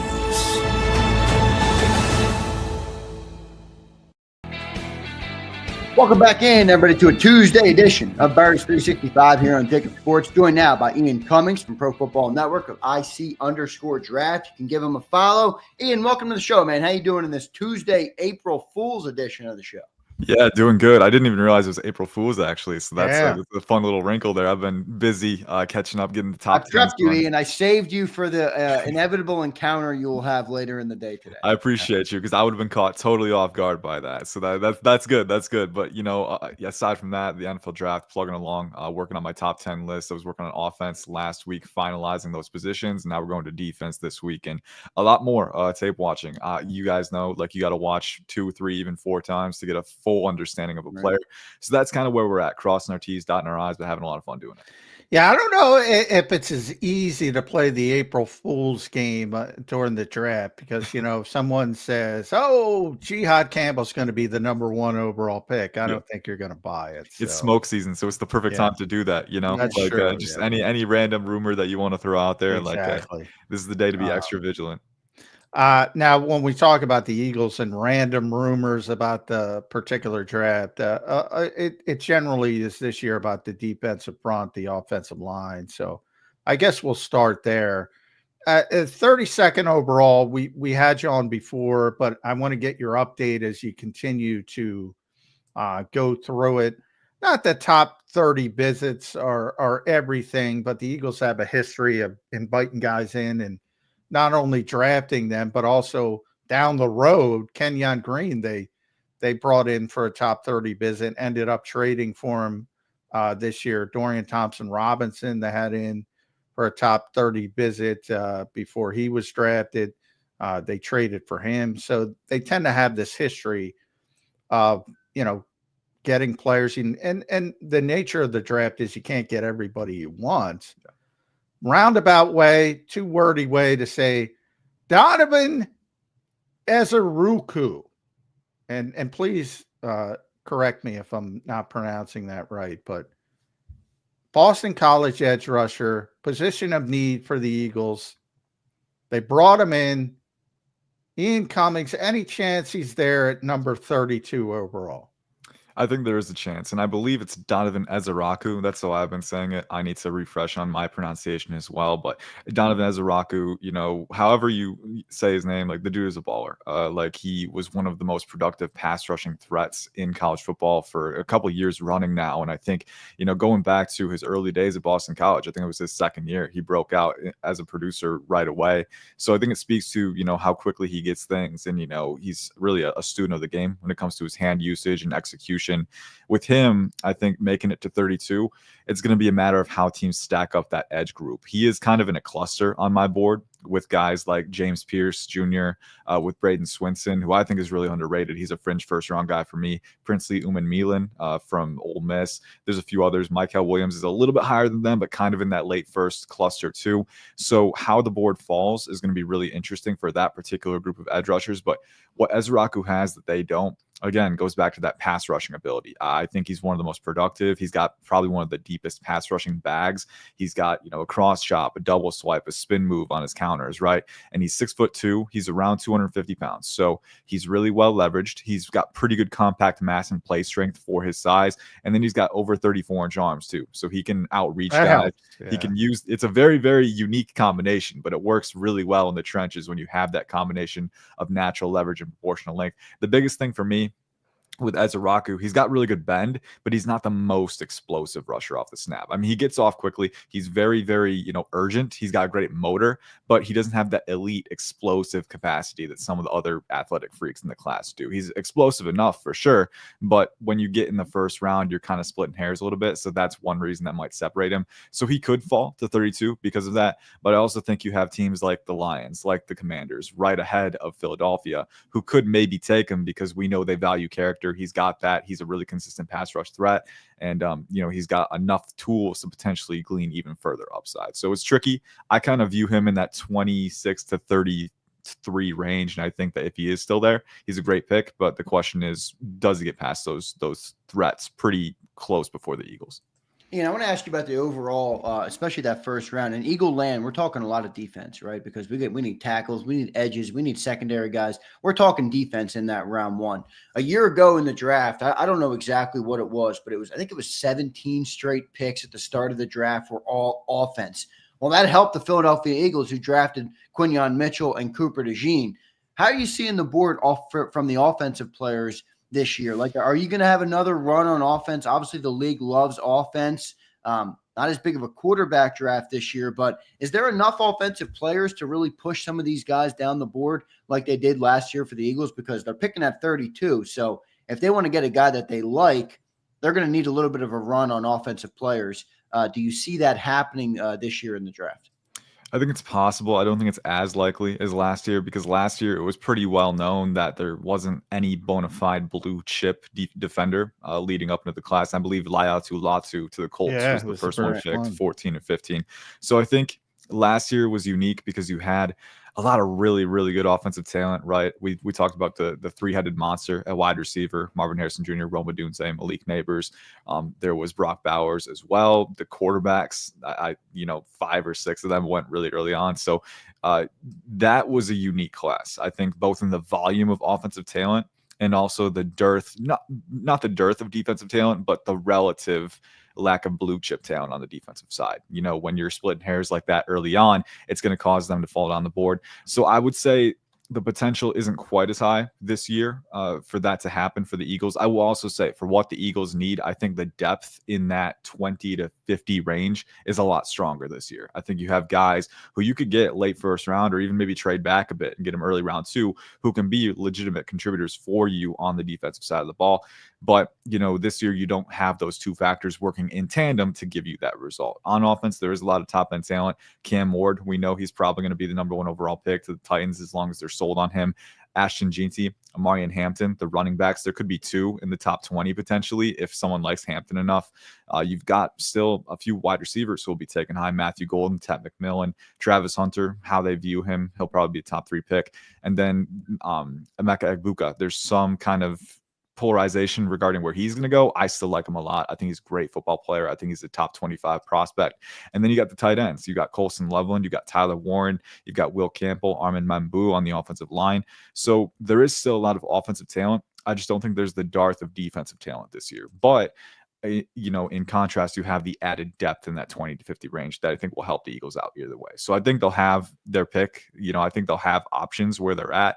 But that we also know how he likes to trade up if the board falls a certain way. So I think the flexibility will be there. And in your mind, how many quarterbacks should go in the first round?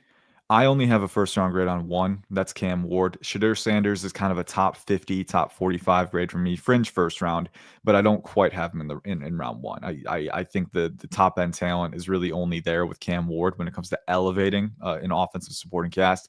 So that's kind of where I draw the line. I would only take Cam Ward, but if you're a team that needs a QB, Shedeur Sanders in the right situation, I think can be a guy who's good enough to win with. And I think that's going to be the separating factor for a team like, the Browns, who they've already kind of punted, they've given up, they've admitted defeat on Deshaun Watson, they're kind of worked into a corner when it comes to QB. So I think if they feel like they can win with Shedeur, if Kevin Stefanski feels like he can put him in a position to succeed, I liken Shedeur to a Brock Purdy type as a prospect. I think as an athlete, he's not an overwhelming running threat. He's got enough twitch and athleticism to create when he needs to, and he doesn't have a rocket arm either, but he's going to win with his competitive mentality, with his accuracy, with his ability to win in structure and keep the offense on schedule. And I think, if that's worth it, if he's that high of a caliber player within that archetype, it's valuable, but Cam Ward's the only first round QB. Good stuff there, Ian. I want to go defensive end. I mean, we've been talking about a lot of them. Obviously, the Eagles lost Josh Sweat coming off last year. John brought up Donovan Ezriku from BC. He's a good name. I like some of those second round guys too. And you just talked about maybe if there could be some value to move back there. That's probably what Howie will do unless there's a player he loves. I want to give you a name, Landon Jackson. He's a popular guy in our chat. I haven't seen too much hype around him in draft circles. What have you seen on tape from Landon Jackson? You think he'd be a good fit in Philly? Yeah, I think he very well could be. I have to get a final grade on him. He's one that I'll get to for my final valuation this week. But from what I've seen, man, two things that stand out. One, he's around 6'6", 270. He's got pretty good length, not elite proportional length, but enough to work with.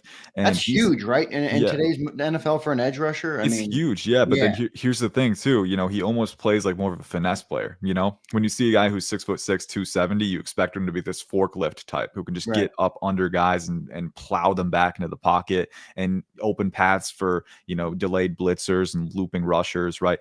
But Landon Jackson is, I think, much more of a finesse player. He's got the bend and the ankle flexion to win around the apex, and he can use hand usage, chops and rip moves to seal the deal after while he's multitasking around the edge. So that combination is really appealing, because you have a player who's built a certain way and doesn't really play like you'd expect within that mold. Now, obviously, that comes with some drawbacks too. I think at 6'6", 270, when he's trying to drive power, he can be a little too high with his pads. He can negate the leg drive a little bit. So I think there's room for him to play up to that size a little bit more consistently. And as is the case with most edge prospects, he can continue to improve his play strength. But overall, I think the build helps him in run defense. I think you can't move him quite as easily as you can a guy like Ezriku, right? If I was choosing one of those to set the edge, I would choose Landon Jackson, because at 6'6", 270, you're going to be a lot harder to move than a guy who's 6'2", 250, right, and he's got enough lower body density to make that happen. I think for Landon Jackson, the key has always been consistency. And I think he improved that in 2024. In 2023, he had that 3.5 sack game against Alabama, and then didn't really do much the rest of the year. I think you saw more from him this year. But, and again, I'll have to cross-check and finalize, but I like the player. It's just, does he have a fully translatable skill set when you're that tall and you don't have that elite proportional length and leg drive to drive power consistently? Because power wins at the NFL level. We can talk about explosion, we can talk about bend, hand usage, and hand usage is very important too. But I need him to play up to that power profile more often from what I've seen. So I like him a lot. I think he'll land in my top 50, but for the Eagles, it's all about translatability. Yeah, I'm with you, because I've talked to Lane Johnson, Jordan Mailata over the years. Power is like they want just speed guys. They'll take care of them. So if you can have that power to combine with that speed, it's very, very important. One guy that intrigues me, we'll keep it on the edge, and you may have not gotten to him, Ian, but this guy is, to me, there's a vast range of where he could go, and that's, I'm giving you difficult names. Femi Oladejo from UCLA, used to be an all-ball linebacker. They moved him to the edge, so you have not a lot of sample size, but he seems to have this big ceiling from an NFL team's perspective. But there's uncertainty. Can he do it long term? Where are you with this particular guy? I'm like day 4, day 3, 4th round. He's the kind of guy you go to sleep after day 2 and say, if he's still there, I'm going to go up and get him at the top of the 4th round. Or is he completely blown up and he's going to be a day 2 pick? Yeah, I will say, waiting to get him in round 4, I don't know if he's there in round 4. I don't know if he's there in round 3, to be honest with you, because he's a really high upside player. And the buzz is that he's rising up the board pretty quickly. And I think some teams may have him in that top 50 cluster of edge guys that we've been talking about with Landon Jackson, with Prince. See, I can't take him there, but I agree with you. I can't take him that high. But and that's kind of where the variance of the boards comes in. Like, how do you feel about a certain player? I'll throw in a juxtaposition, and my friend Devin Jackson on Twitter actually made this comparison, I think last week, with Femi Oladejo. Jalix Hunt was kind of an interesting comparison, right? Just from a thought exercise perspective, right? Because Jalix Hunt was a player who was a safety. He started as a safety. He was playing off ball sometimes. He didn't really have an orthodox natural progression as an edge rusher, but the tools were there. You could see the translatability with the explosiveness and the bend at his size. And the Eagles took a chance on him, and down the stretch, he gave them some good reps. And I think there's a lot of upside there as at least a rotational rusher, maybe more. But I think Femi Oladejo kind of fits that similar mold where he hasn't been a traditional edge rusher for a long time. But you can already see how his explosion, how the bend, he's around 6'3", over 250, 33-inch arms. So he's got the compact mass and the really well-built frame that you're looking for. He's shown that he can generate speed to power with that frame. He's got a hot motor. He can shorten the corner. He can rush beneath the apex, reduce the surface area, all of those things. And ultimately, too, I'm a big fan of this and guys when they have that off ball kind of background where they can disguise rushes too. You know, they can be kind of a guy, a mismatch piece who confuses the offense pre-snap. He can drop into coverage if you need him to because he has that experience, or he can rush gaps after a quick delay. You know, I think there's a lot of different ways you can use a player like that if you can get him to his full potential. So, you know, looking at him kind of in that comparison, I really like the idea a lot. And, you know, I'll have to watch him one more time just to get a concrete, complete eval on him and a grade. But from what I've seen, I think all of the rush components are there to be a really good player. And I think when you have the motor on top of that, that's a driving force that'll keep you going forward. And, you know, it's ultimately too, like, you got to play the board. I don't think he gets out of the top 75 right now, if from, you know, just from what I'm seeing across the Twitterverse and everything. And the buzz seems to be feeling that he's rising up the board. So with a guy like that, who's very tools rich, if you're the Eagles, you got to decide how high is too high for us. For me personally, I always lean toward guys who have that complete palette of tools, but you have to be measured with it too. I want to ask you about tight ends. I think I'm going to rule out Tyler Warren because I don't think the Eagles are anywhere close to being able to get him. I think he's a top 15 guy. He's going to go early in the draft. Let's start with Colston Loveland and go down from there. I don't think Colston's going to be there either, and I don't think the Eagles are going to spend the 32nd pick or trade up for a tight end. So I'm more looking second, third, fourth round range. Who do you like in this tight end class, man? People are saying it's deep, but outside of Tyler Warren, I see a lot of guys who can't block, and we just ran for 2,500 yards in Philly. Ian, I want a guy who can put a body on somebody. Who do you like in this tight end class? Yeah, you got to be able to block. That's number one at the NFL level, man. Because if you don't, you're just a pass catching specialist. You know, the amount of downs you can play is drastically reduced. So yeah, got to be able to get in there, get your hands dirty a little bit. I do like the depth. I think when you talk about blocking, most of the guys that are in that day two mix, I don't think you're going to find too many elite or run blockers. I do think that some guys give good effort and have good potential there. Mason Taylor from LSU is one. Right. You know, he's a guy who definitely gives great effort. He's got kind of an energized brand of mobility, really fast strides, really good bend and flexibility, and that allows him to acquire leverage in that phase. But you're still looking for him to be a little more consistent with the application, with the drive through all the way to the whistle, right? So, you know, this class, you're going to be banking on that projection a lot. But if you're willing to do it, there are a lot of really, really dynamic pass catching weapons for you. And especially with the uncertainty surrounding Dallas Goedert's future, you know, I think that's worthwhile of an investment. So starting with Colston Loveland real quick, I think he falls within that mold when it comes to blocking. I don't think he's elite there. I don't think he's quite as good as Tyler Warren, but I also think that the hyper focus on him as a pass catching weapon has kind of diluted our understanding of him as a blocker. I do think he's a decent blocker. I don't think he's a liability there by any stretch. Michigan's offense, they used him in different ways, pulling across the formation, getting out in space, and he can block from different positions. I think his athleticism allows him to hit landmarks really well, and I think he does bring good physicality and willingness. So I think you're working with a pretty good framework. And then as a receiving weapon, he is as dynamic as they come. He is one of the best route runners that I've ever seen at tight end. And that's not just a reflection of his nuance and his refinement, but also his athleticism. He's incredibly flexible, both in his hips and his ankles. That allows him to bend, make sharp transitions. He can explode out of breaks, and he's great at making catches. He's great at being clutch. And I think this past year, you know, injuries, Michigan's QB play was very bad. You know, don't want to mince words there. And I think that affected his production. Yeah, I think that affected his production too. So I think Colston Loveland, you get him in that tight end room, you're only going to prosper long term. Go into the day two group. I'll spotlight a few names, then you can ask me if you have any more in your mind. But Mason Taylor, going back to him, energized athleticism, again, really fluid bend. They didn't utilize him a ton in the intermediate and deep ranges, but when they did, you know, there were some reps where he's working up the seam and he's bending around linebackers on post routes, and he's not losing any speed. He's not losing any energy efficiency as he's bending and reducing. And, you know, that type of cornering ability, that ability to sear through zones and enter space and find space, and then the soft hands to make catches, really good rack ability. To me, Mason Taylor is a top 50 player, and he grades that highly for me. He's my tight end 3. So, you know, I think if you can get him in round 2, if he slips to you later in round 2, that's a phenomenal value.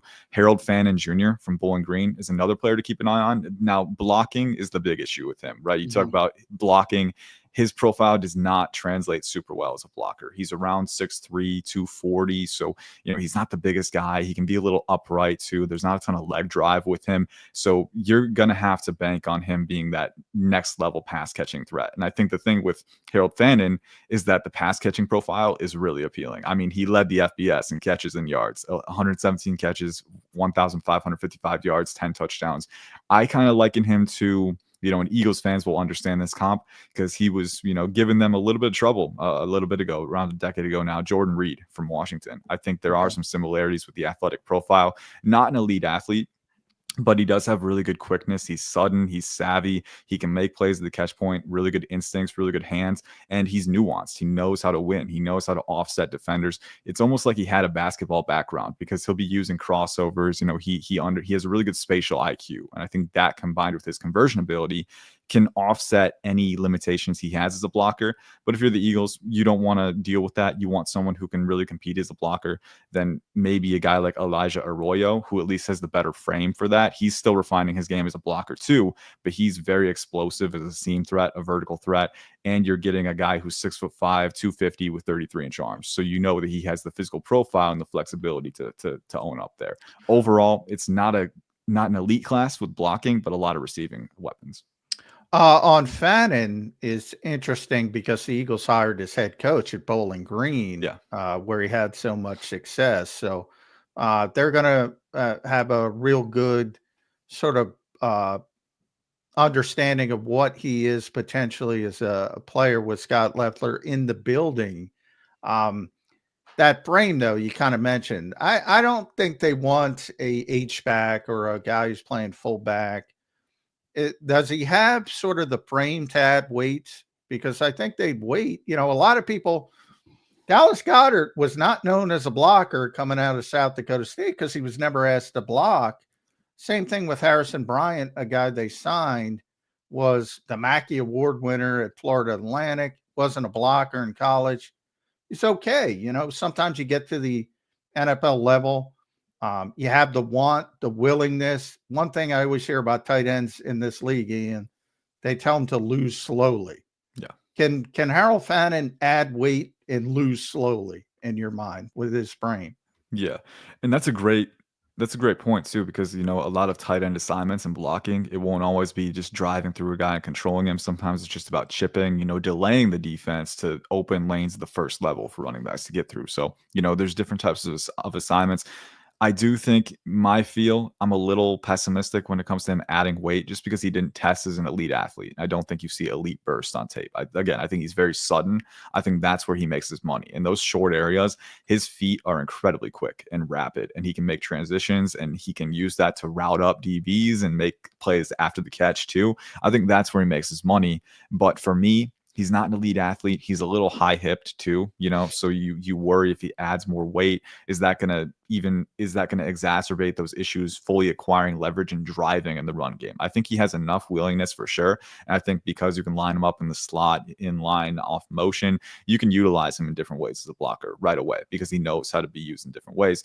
But for me personally, I do think there's kind of a cap that I would put on him. And that's why he's probably specialized as a receiving threat. So if you're the Eagles, if you have reservations about his blocking upside, maybe look elsewhere. But at the same time, because he has a connection within the Eagles staff now, if they give a resounding report of his character, they're like, hey, he might be able to work up to this kind of version that we want to see from him.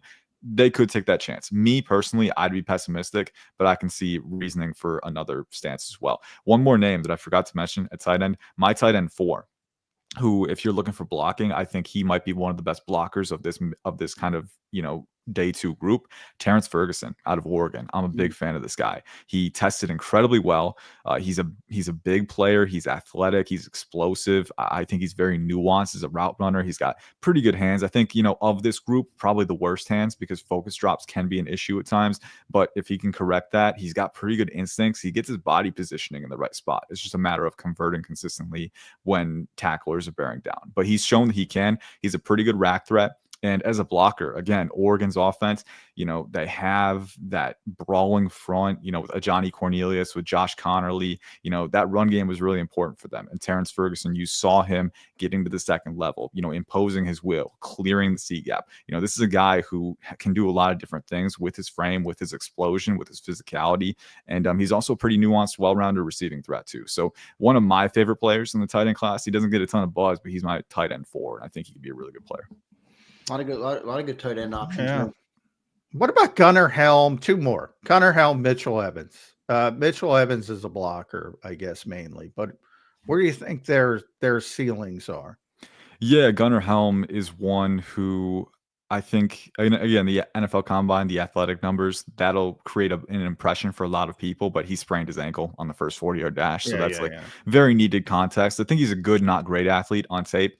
I think he's explosive enough as a seam threat. I think he's got some pretty savvy rack ability too, where he can break tackles, pretty good contact balance. And he's a, pretty high effort blocker too. For me, with him, it comes from, he's 6'5", under 250. I think he weighed in around 243, and his frame is a little taller, a little more upright. And I think that can affect his blocking ability. I think he gives good effort, and that's something that you can coach up, but I don't think he's at that elite level. So again, good, not great in a lot of areas. I think if you can project up, he's a really good rack and seam threat, and that's enough to project off of and kind of build beyond, but some uncertainty factored in with him as well. And then Mitchell Evans, he's an interesting player, more of a day 3 guy for me, but if you can get him on day 3, again, I really do love the willingness and the physicality as a blocker. Like you said, that's one of his primary functions.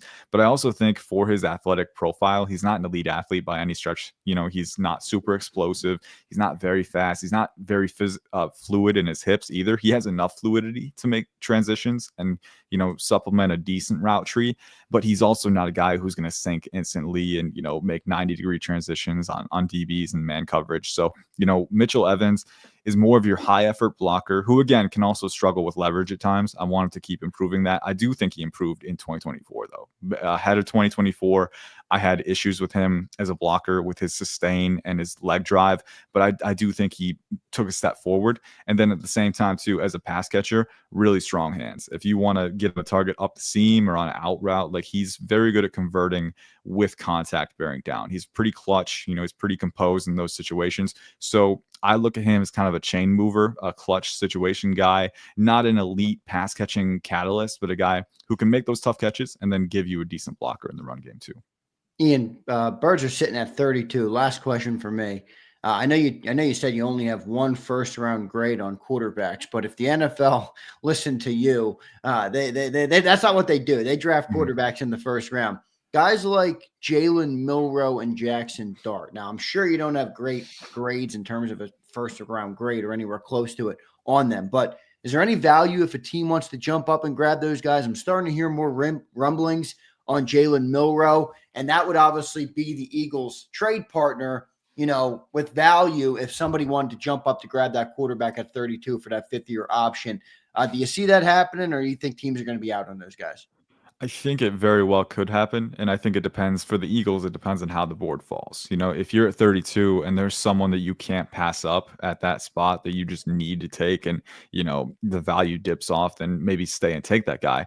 But if there's kind of what we talked about with the edge group, if there's a cluster of edges still there, like Landon Jackson, like maybe Ezriku slips to 32, like, if you're comfortable trading down a little bit, because a lot of the QB needy teams in this class are kind of clustered in that 32 to 48 range, even in the second round. The Steelers are the big wild card. We don't know what they're going to do there, if they take a guy in round 1 even, or if they wait. But the question for the Eagles is how far do you want to trade down, and if there's enough options for you. But going back to the question, Jalen, Milroe, Jackson Dart, I don't have first round grades on either of them. I have a late day 2 grade on Jalen Milroe just off the tape. I think he's very athletic. I think he's an elite running threat. He's got a rocket arm, and I do think he's been improving his mechanics over the course of the cycle. It's just for me personally, the consistency in the passing game as an operational passer, right? When it comes to field vision and accuracy, those things are still coming along with him, right? If they weren't, then he'd be a first round consensus player, right? You look at the tape, and you see really bright flashes with him, but it's still kind of coming into sync. It's not quite there yet, the puzzle pieces, and I think that's why there's kind of this lack of consensus with him. Things that I do know: he's an elite athlete. He's got an elite arm, and his leadership, his composure, his work ethic, his character, I've, seen nothing but glowing remarks there. So I think if you're a team who sees that he has the elite physical talent and the ideal character makeup that you want, that could be enough to, drive a team to make a move on him for number 32 and get him in that QB room. And then, let him develop behind the scenes for 1 or 2 years before taking the reins. Jackson Dart, a little trickier. I don't love the physical profile like I do Milroe. I think he's a great athlete. I think he's got a really good arm, and his arm in particular is unique because it's pretty elastic. There's a lot of angle freedom there, which allows him to make throws off platform, which allows him to layer passes with velocity and touch. Those traits are very good with Jackson Dart.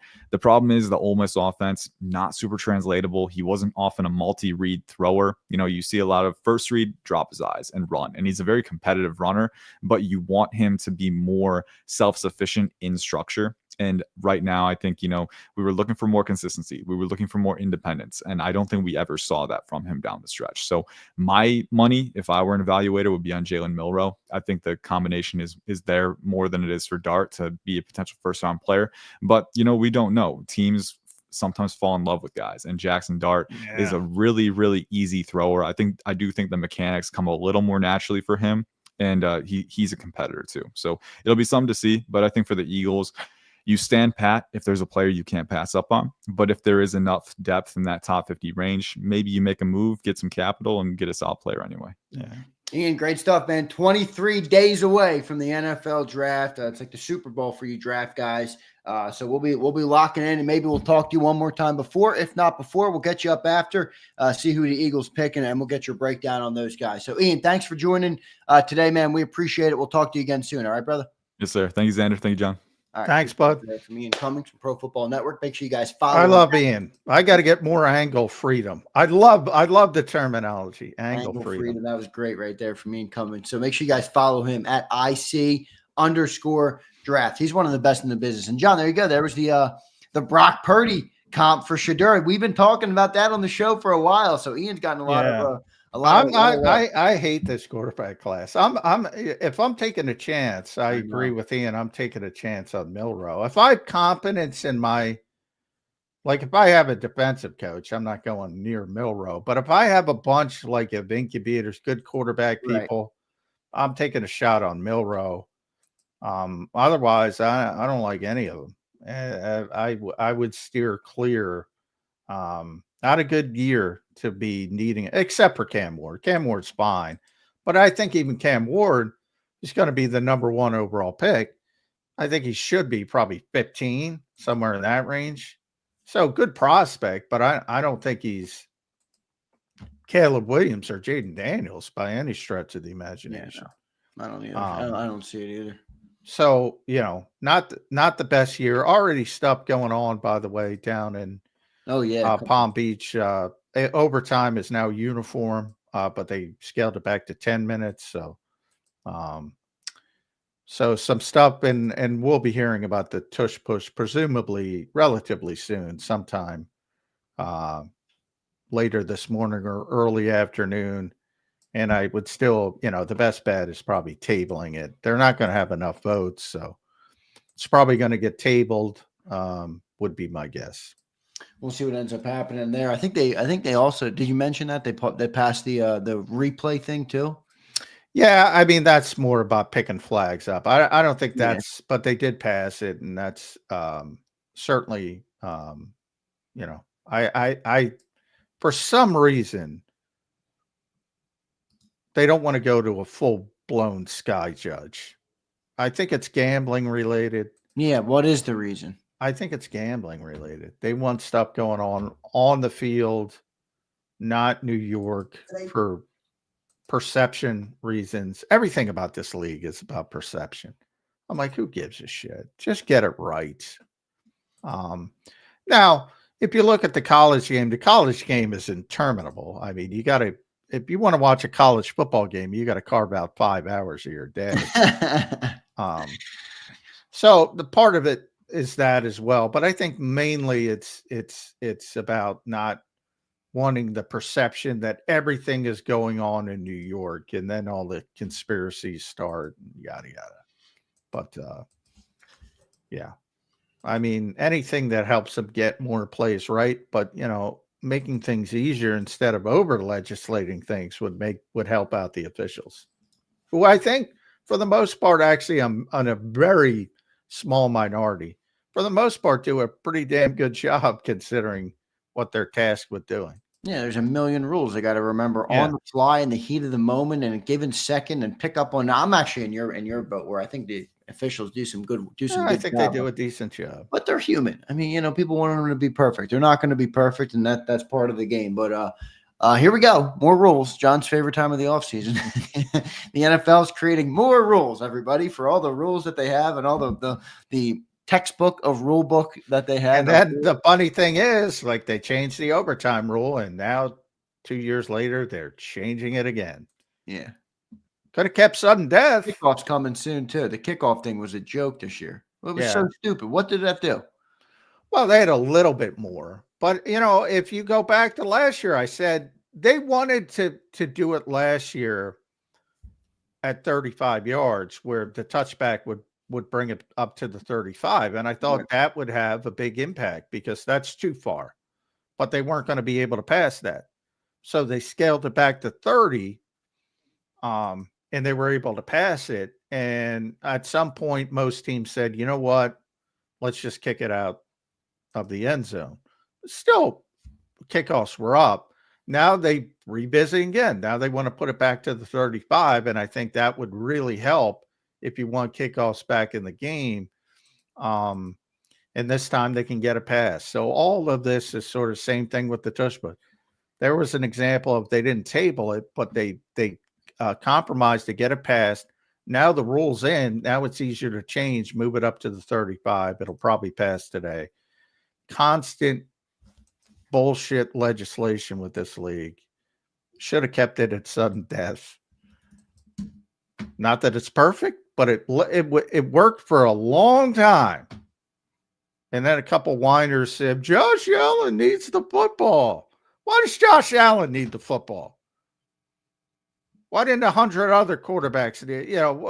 Why is it about Josh? That's what I mean. You can't listen to whiners in the moment. And Whiners they did. Done. If you haven't picked up by now, whiners run the world, brother. They run everything. They run the leagues. They run the government. They run everything, John. It's the whiners world. We're just living in it, dude. Squeaky wheel gets the oil. Yeah.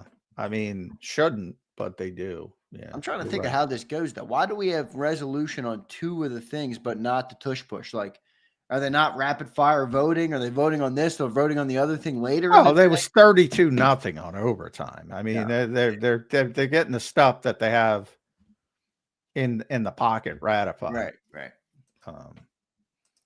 That's not a slam dunk to say the least. So that's part of the difference. Yeah, it was 32-0 to change overtime. Good stuff there. Johnny Mac, your final thoughts on this Tuesday edition of Birds 365, an April Fool's Day edition. The show is canceled, everybody. There'll be no Birds 365 tomorrow. $9.99 tomorrow it is. 1,000. No, we're canceling it at $9.99. There's no 1,000 shows, Johnny Mac. All right. Done. That's tough. Kidding. April Fools, everybody. We made it. Wouldn't surprise me, but we've made it to $9.99. Can we make it to 1,000? Got to stay tuned. Will we be here at 8 a.m.? I think so. Johnny Mac, great show, brother. We'll talk to you presumably tomorrow on Birds 365. Thank you, brother. All right. Thanks, everybody. All right. There's Johnny Mac. John McMullen, the #1 Eagles beat reporter in town. Give him a follow at JF McMullen on the X platform and read all his work at sportsillustrated.com. Does a great job for them. Great show today, as always. All right. By the way, a little update. I know KCA, one of our winners, is in here. A couple of our other winners. Everybody's winner giveaway is being sent out today. I printed all the labels last night in the studio till about 11 p.m., printing the labels, putting them on the packages. You guys are going to get all those. So I'm shipping all those out this week or today. Actually, I'll take them to the post office up after the show. So appreciate all of our great winners. We'll have some more winners this week. Not today. I don't want to do an April Fool's giveaway. I feel like that's weird. I don't like that. All right. So we'll do some giveaways later in the week. We'll go a little heavy on the legend giveaways this week. All right. Thank Bird Gang, my guy. I saw that April Fool's joke in the chat. That was a good one. Dank said I'm out of here. Dank, I got a bone to pick with you. All right? You're distracting me, Dank. Who's the most recent name that I have loaded up now? Dank, who's the most recent name? Lola Vine. What is this, Dank? You expect me to be focused with this on my computer, Dank? What are you doing, brother?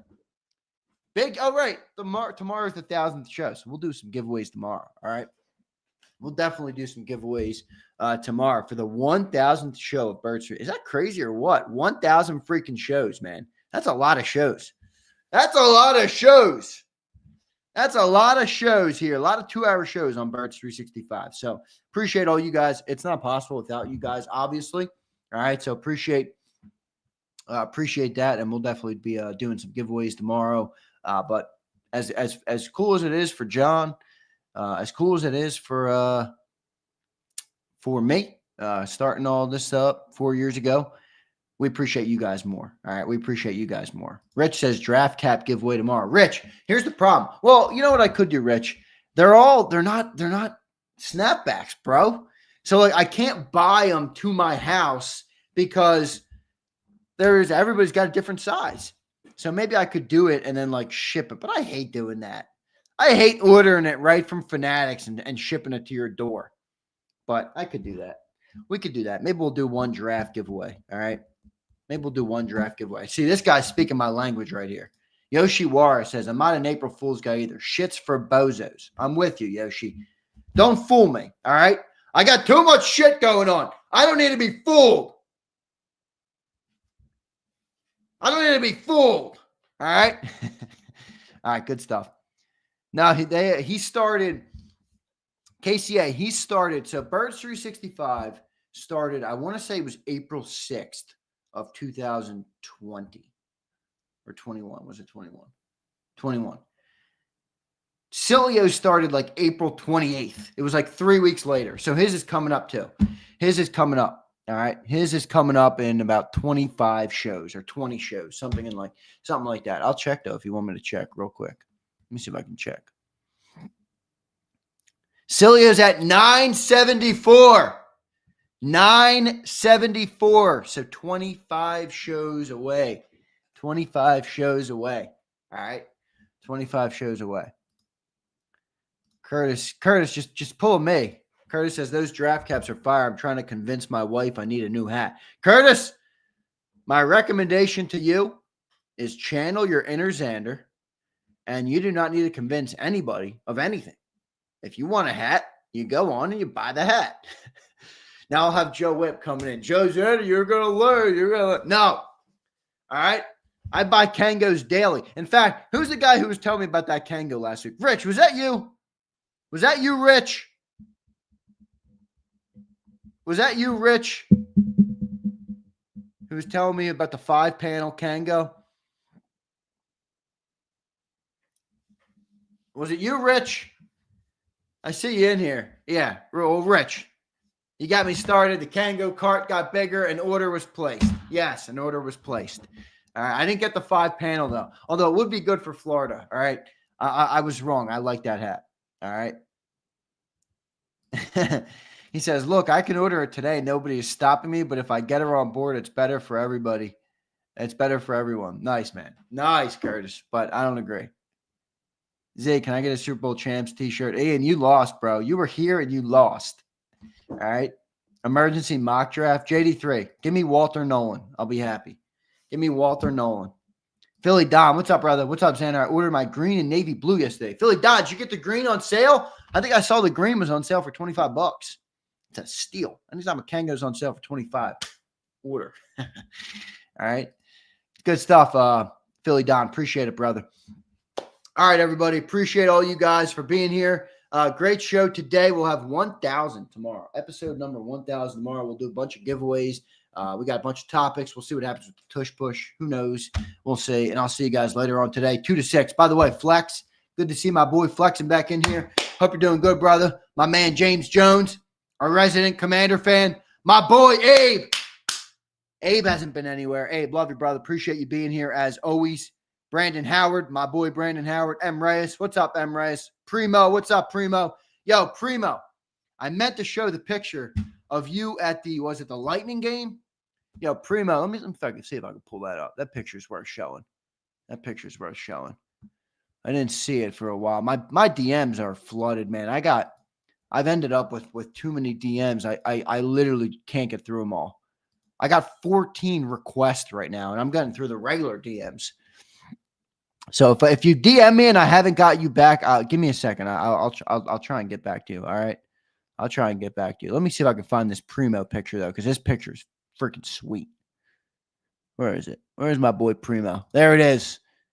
There it is. This is a dope picture. I don't know if I showed this off, man. I don't know if I showed this off or not, but I'm going to show it off. Primo, I hope you don't mind. Primo's my boy down in Florida. I think I showed you guys the photo of him before. He was riding the motorcycle down there in Florida. But check this out. Primo rocking the Stout U jersey or hoodie at the Tampa Bay Lightning game. Look at that. Martin St. Louis banner up there. Vinny LeCavalier banner up there. 2 banging banners. All right. Love both of those players back in the day when I used to when I used to love NHL, like what is it, 07 on the little PSP. Vinny LeCavalier and Martin St. Louis were 2 of my favorites. So great pick of Primo rocking the Stout U hoodie. Good job there from Primo. All right, so appreciate you guys all. Yeah, it's a great arena. I've been there as well, Eunice. Good arena. Good stuff today. Primo, thank you. Philly Don, thanks. Abe, Rich. My boy, yo, Rich, you keep bringing up them red bricks, brother. All right? You keep bringing up those red bricks. Why you doing it to me, Rich? Why you doing it to me, Rich? Appreciate all you guys. I'll see you next time on Birds 365. Bird Gang Girl, I didn't forget you. Appreciate you. Anybody I didn't call out, you know I love you. Kirsten, good to see you in here, Kirsten. Good stuff. Appreciate it with all you guys. See you next time on Birds 365. You've been listening to Birds 365, the destination for the passionate Eagles football fan who bleeds green. If it's Eagles football, we're talking about it. Debate inside the locker room and guests that are some of the greatest football minds from around the region. We hope you enjoyed the show. We know we had a blast. Make sure to like, comment, and subscribe, and we'll be back soon. But in the meantime, hook up with us on social media at JAKIB Sports. See you next time on Birds 365.